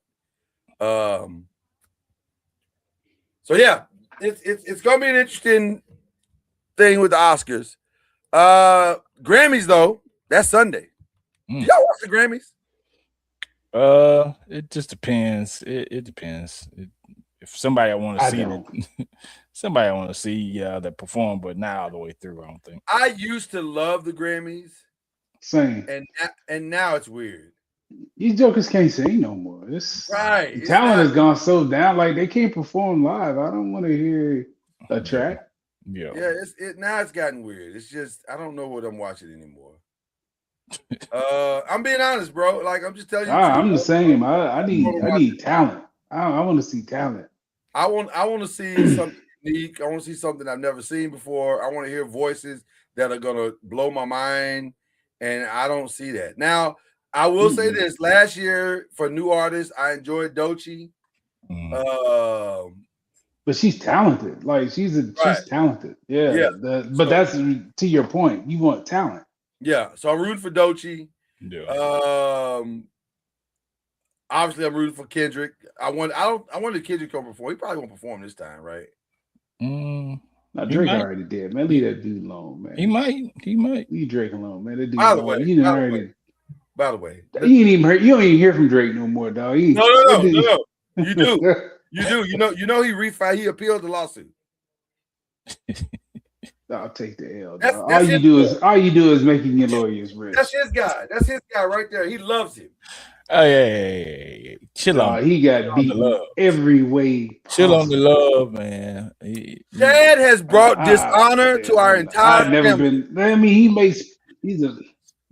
I'm good with Drake. I just said what I said was I listen to more Drake than I listen to Kendrick. That's all I said. But when we were telling you that he in real time, I said, hey man, this dude is taking an L, like a real L. This is a legendary L. You kept like, no, it ain't that bad, it ain't that bad.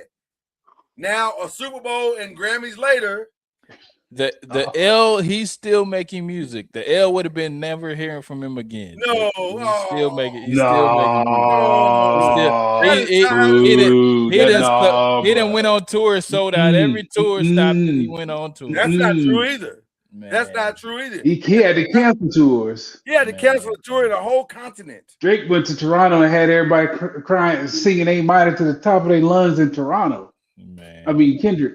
No, what are we talking? No, he took the L's of L's. He took the greatest L in hip hop history. There has never been an L. He got beaten lyrically. Kendrick beat him to the club. Kendrick had the Super Bowl performance. He had the video. That man whooped him and then put out an album and said, "Oh, and by the way, I make hits." You can't take a greater L than that. That's an L. That is an L, sir. And then just turned and looked at the camera and said, "Say Drake." At the Super Bowl. When a billion people in unison say A minor, that's an L, Chad. That's an L.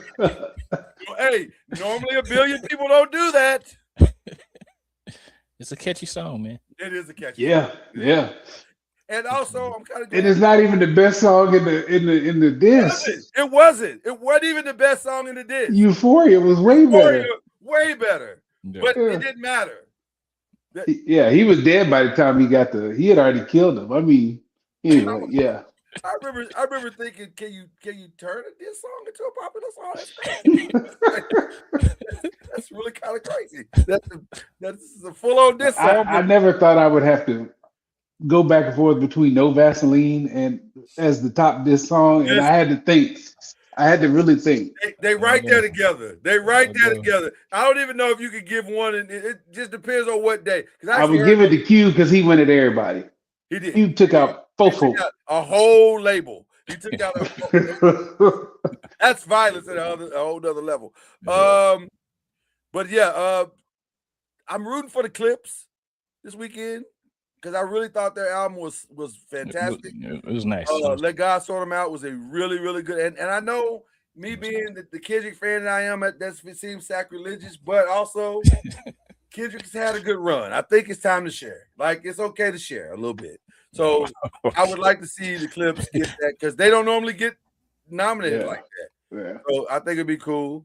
A lot of interesting things going on this weekend. So yeah, that's going down to Grammys. What else am I? Oh, what are we watching? I'll tell you something we watched this weekend, me and the Mrs. If you have not seen His or Hers, I haven't seen it yet. We gotta wait. I gotta wait on Tanika to get back. Brent told us we need to watch it together. So yeah. Sit with your wife, grab your popcorn, sit back. You can, and it's an easy 6 binge. 6 episode binge. Very easy. Good flow. Great ending. Chad, you've seen All Her Fault, right? Yes. Same level. Okay. Just as good as that. Okay. Just as good as that. You will thoroughly enjoy, and you will not see the ending coming. You'll kind of see it. You'll be like, hey. Yeah. But then when you see it, be like, oh man. Yeah. Okay. Very, very good. So saw that. Saw The Rip. I ain't seen that yet. Also very good. I'm gonna start Landman. I heard that was good. I heard Landman is good. I need to jump in. I have not jumped in. I might start that one tomorrow. I seen the first episode, but yeah, it's good. It's Landman's good. Okay. Yeah. It just resonates because it was filmed a lot in Fort Worth and the surrounding areas, so I got to know a lot of places, and so it's right there in the backyard. Yeah. Something need to stay buried. I watched the first episode of Star Search. Oh yeah. And I like Anthony Anderson. I actually genuinely like Anthony Anderson. Normally, he turns really bad stuff into watchable stuff. Yeah. This was Terrible. oh. Sometimes you gotta leave it alone. This is the second time they tried to bring Star Search back, and it did not look very good. It wasn't good. This was not good. I didn't like it. It's on tonight actually, and yeah, I didn't like it. I didn't like it. So yeah, I'm trying to think of anything else I'm watching.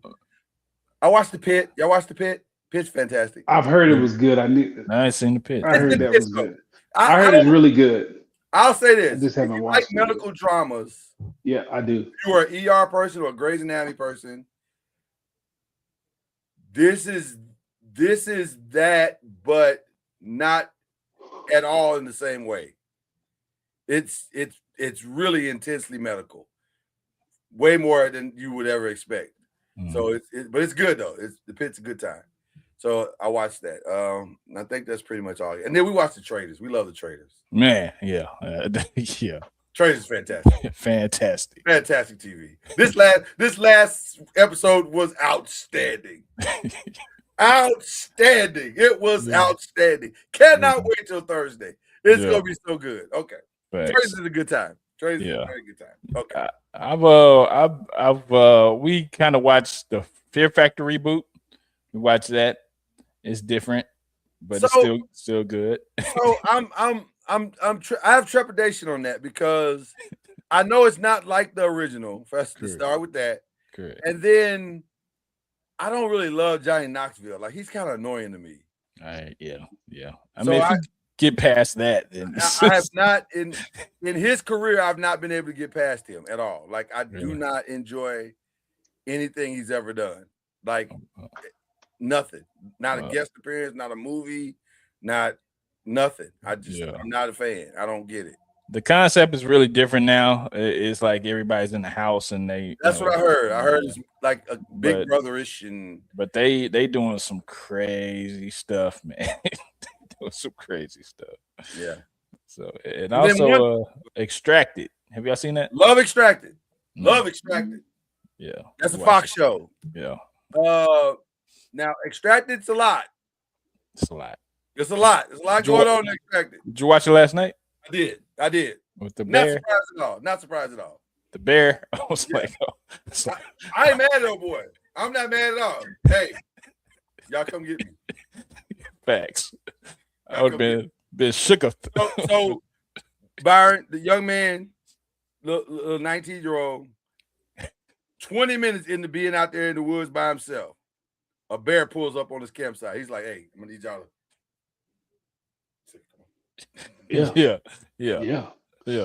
extract me from right now. Yeah. Not now, right now. They was like, well, maybe we get him a blanket. He said, I don't need none of that. They dropped the team dropped the helicopter down with all the stuff, dropped it down for him. He didn't even go get it. He didn't even go look at it. He was like, hey, what I tell y'all? Come get me right now. Exactly. Come pick me up. All right. And then the last thing this weekend, of course, the thing that always gets me through the week is the Royal Rumble. The Royal Rumble is you ain't got to leave, Byron. You ain't got to leave. You ain't got to leave. You ain't got to leave, Byron. You got to leave. Oh, man. I have nothing to add to this segment of the show. But it's okay. It's okay. It's okay. It's going to be a good time. It's going to be a good time. I will never know. Now, this was interesting because it's going to be in Abu Dhabi. No, Riyadh. Saudi Arabia. Yeah. This is the first time it's ever been in Riyadh. They've never done it across the waters to opening. Oh, listen, the money is flowing. Listen, let's be very clear. UFC/WWE and the sheiks of Riyadh are in a full-on relationship right now. Like this is like a marriage at this point. Like the money is flowing back and forth. Yeah. Like rivers of living water. So should be a good time. But I do have to ask Chad your prediction as to who wins the Royal Rumble. I'm going with the I'm going with the tribal chief, Roman Reigns. You think it's Roman? Roman Reigns. My internet don't even like that. See, Roman feels too easy, but it's probably Roman. But I'm gonna say it's the guest appearance of Chris Jericho that wins and mucks up all the waters. Yeah, that very well happen. Water. So, but it should be a good time. Should be a really good time. I saw a meme today. It said all the ladies in the Royal Rumble gonna look like Power Rangers because they got to wear those suits. Oh yeah, they can't listen. That's one thing that's gonna be interesting, Byron. You know, they be in them two pieces in America. They can't wear none of that over in Saudi Arabia. Hey, that match might last 10 minutes because it's gonna be hot. Yeah, it's gonna be hot. Yeah. They're gonna have to find some breathable outfits to wear over there in Saudi Arabia because it's gonna be hot. I think Bianca wins that. Yep. I think she has to. Either Bianca or Tiffany. I do know who she is because she was on the pivot. Bianca Belair. Yeah, Bianca Belair. She was on the pivot. Mm-hmm. I can see Bianca winning that. Yeah. Okay. Last match of AJ. AJ's done. This is it. I think so. It's a weird way to go out, isn't it? Well, he debuted at the Royal Rumble, so that's a way to. I mean, he got more heat on him now than he's ever had. Like he's hot right now. He ready to take it to the house, man.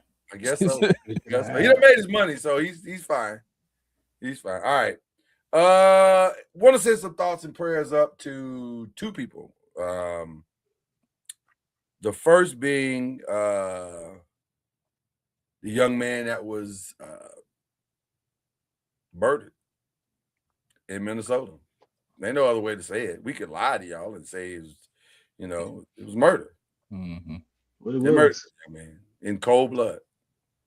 And What that was. I'll just give my commentary. This is me, Lloyd, and I won't put this on Noise Media or my brother in here. But if you feel, similar, you have the right to speak up for yourself.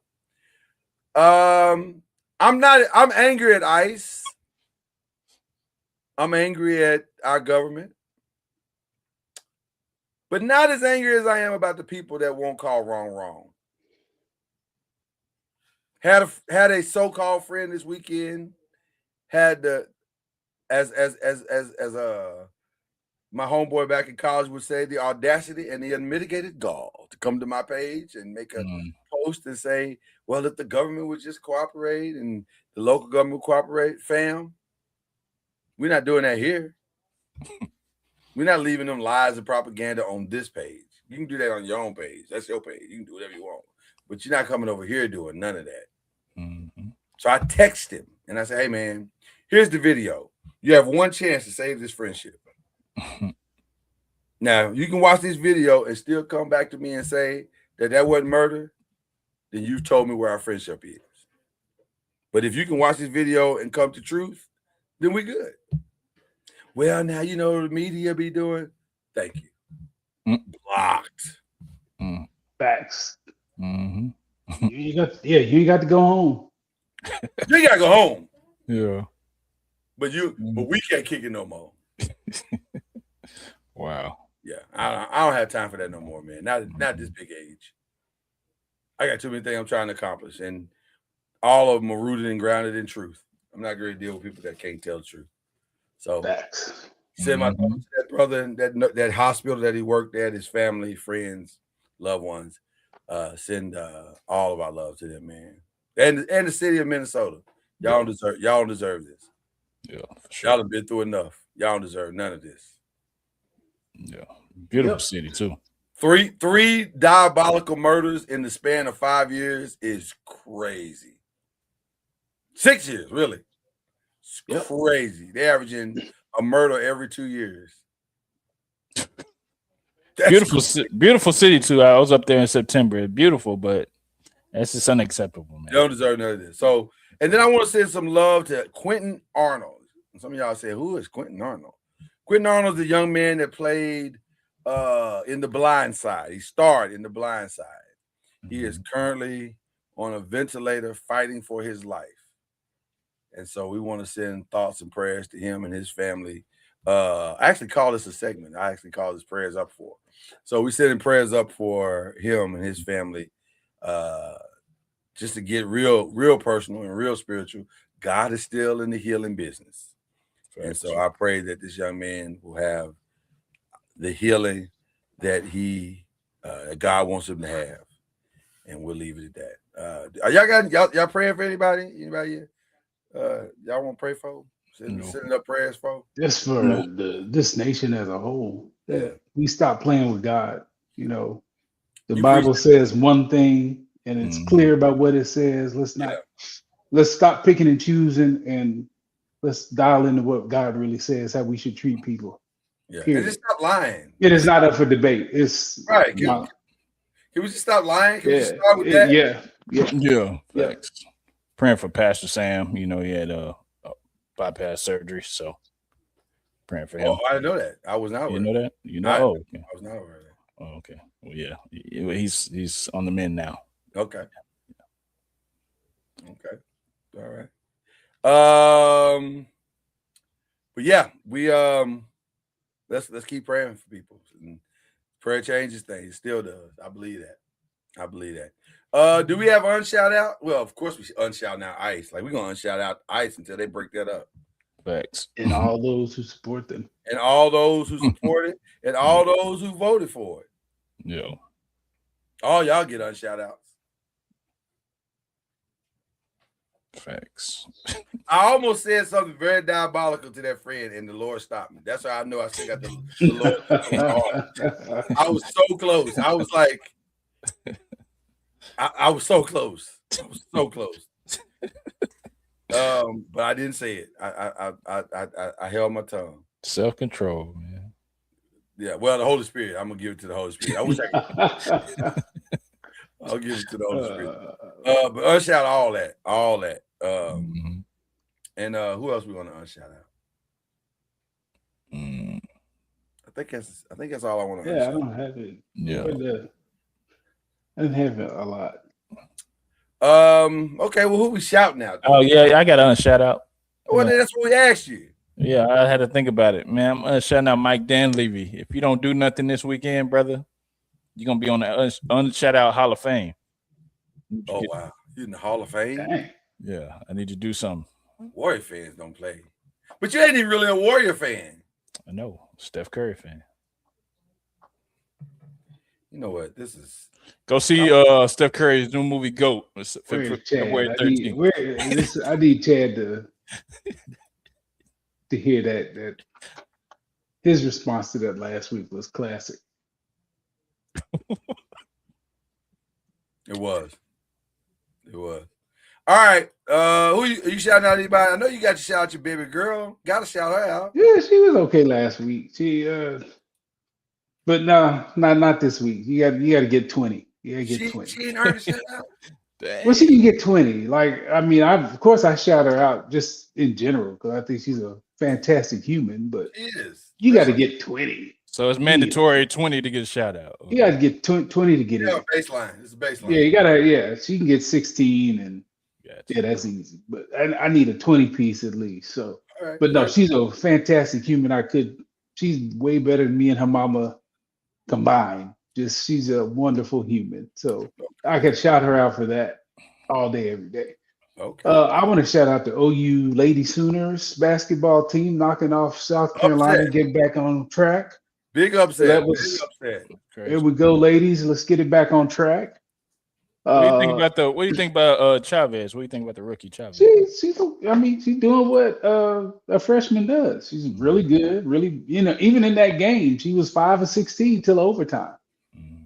And then she went off for 19 points in the overtime. You knew, being on the circuit, like we were a year older than her, but being around the circuit, you knew the girl was talented. But, freshman, she's going to have up and downs, but you see the talent that's in her body. So, and she's another one that's like surprisingly humble from when the times I've been around her, humble kid, like signing autographs, taking pictures when she's tired. She just want to get something to eat and sit down. She's very gracious with all that stuff too. So that's good. So shout out to them ladies for getting it right. And Shout out to Sam Darnold for sticking it to everybody. Shout out to Sam Darnold for telling You all of stuck it us. to everybody. Yeah, I ain't mad at it. Shut the hell up, y'all. Right, I got I this. got So this. whenever somebody does it like that, you got to shout them out. You gotta shout them out. You gotta shout them out. Speaking of shout outs, Bill Portland has released a statement. Bill said, and I quote, "I didn't tell Joe to beat them kids."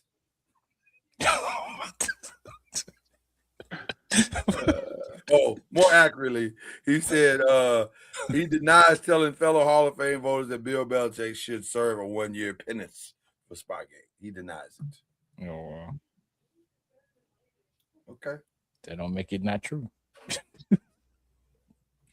Listen, whether he did or he didn't, it don't really matter. Yeah. It's done now, so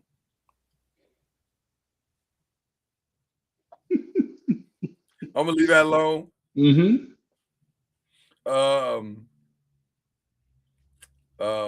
Yeah. Sometimes you don't need to be in the know. Sometimes you know too much. So I'm gonna be quiet for now. Leave that alone. Also, apparently, John Gruden has turned down Aaron Glenn. Oh. He does not want to be a part of the Jets shakeup. Goodness. You know, these stories here in the last few minutes of the show are comical. I'm just going to Goodness. I bet Aaron Glenn was like, I ain't call you. Goodness. If I call you. Oh my God. Okay.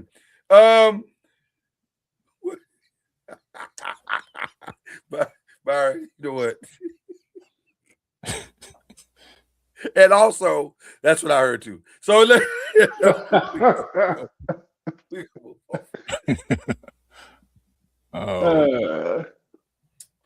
moving right along.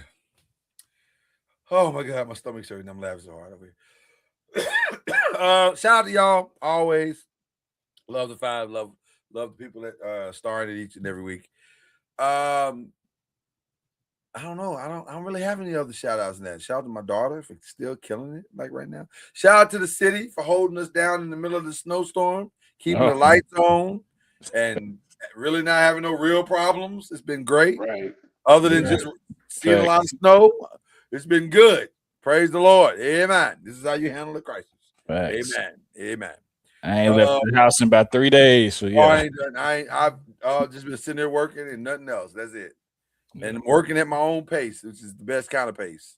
So yeah, it's been good. I don't know. What else y'all want to do? Are we good? Let me give my shout outs. Shout out to the 14 area NFL football players that are representing the cities. There's 14 guys in the Super Bowl. Let's definitely shout them out. Shout out DeMarcus Ware, who actually said Dallas is my home, but I'm not gonna win the Super Bowl here. And it. Boy, you smart. You smart. It turns out he was right. You smart. He may or may not win the Super Bowl, but you got there. Although you smart, brother. So shout you out, man. Did it in 1 year. Bet on himself, yeah. Indeed. By the way, here's a shout out for you. Shout out to coaches that have shifted expectations dramatically across sports. Thanks. Apparently, you can turn a whole Super Bowl team around in 1 year. No more than 2.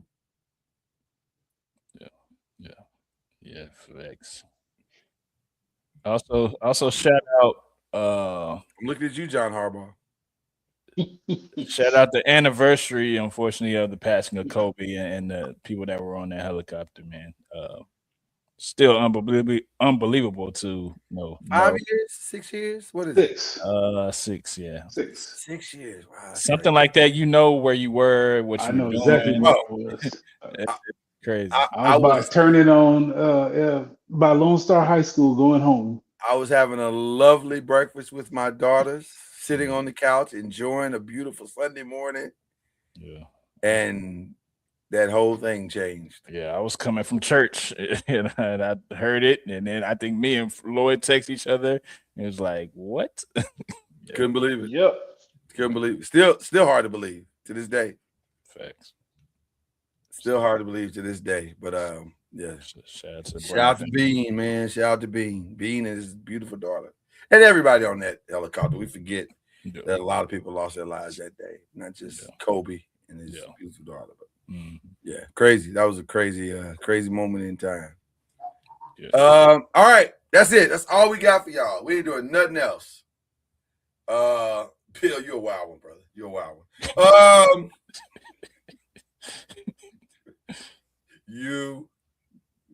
You're a wild one, you. Y'all enjoy your time. Listen, this bye week sometimes throws people off. I'm telling you, 2 o'clock, 1 o'clock Central, watch the Royal Rumble. It's a good time. It's a good time. It's a good time. Come on, man. Just 5 minutes. Just watch 5 minutes. Can't do it. I trust y'all, but I have no interest. 5 minutes for the 5. I mean, I can lie and say I said it, but I watched it. No, I ain't gonna watch it. We ain't doing no lying here. No lying, no cheating here, man. We don't lie on this show. That's what I'm saying. I wouldn't do that to y'all. Not on this show. Yeah, not on this show. Maybe on somebody else's show. Not on this show. All right, y'all. Love y'all. Appreciate y'all. Peace.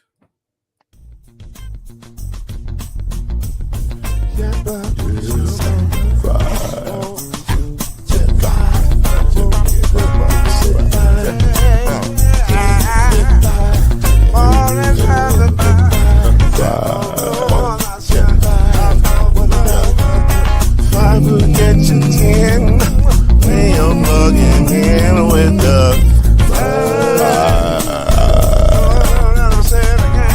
there's no mystery. Let's make history with the 5 off the strongest. 2 and 3. Add 1 more plus me and do the 5. Yeah. Keep it on the floor, and the funk plus 4, and you got 5. I said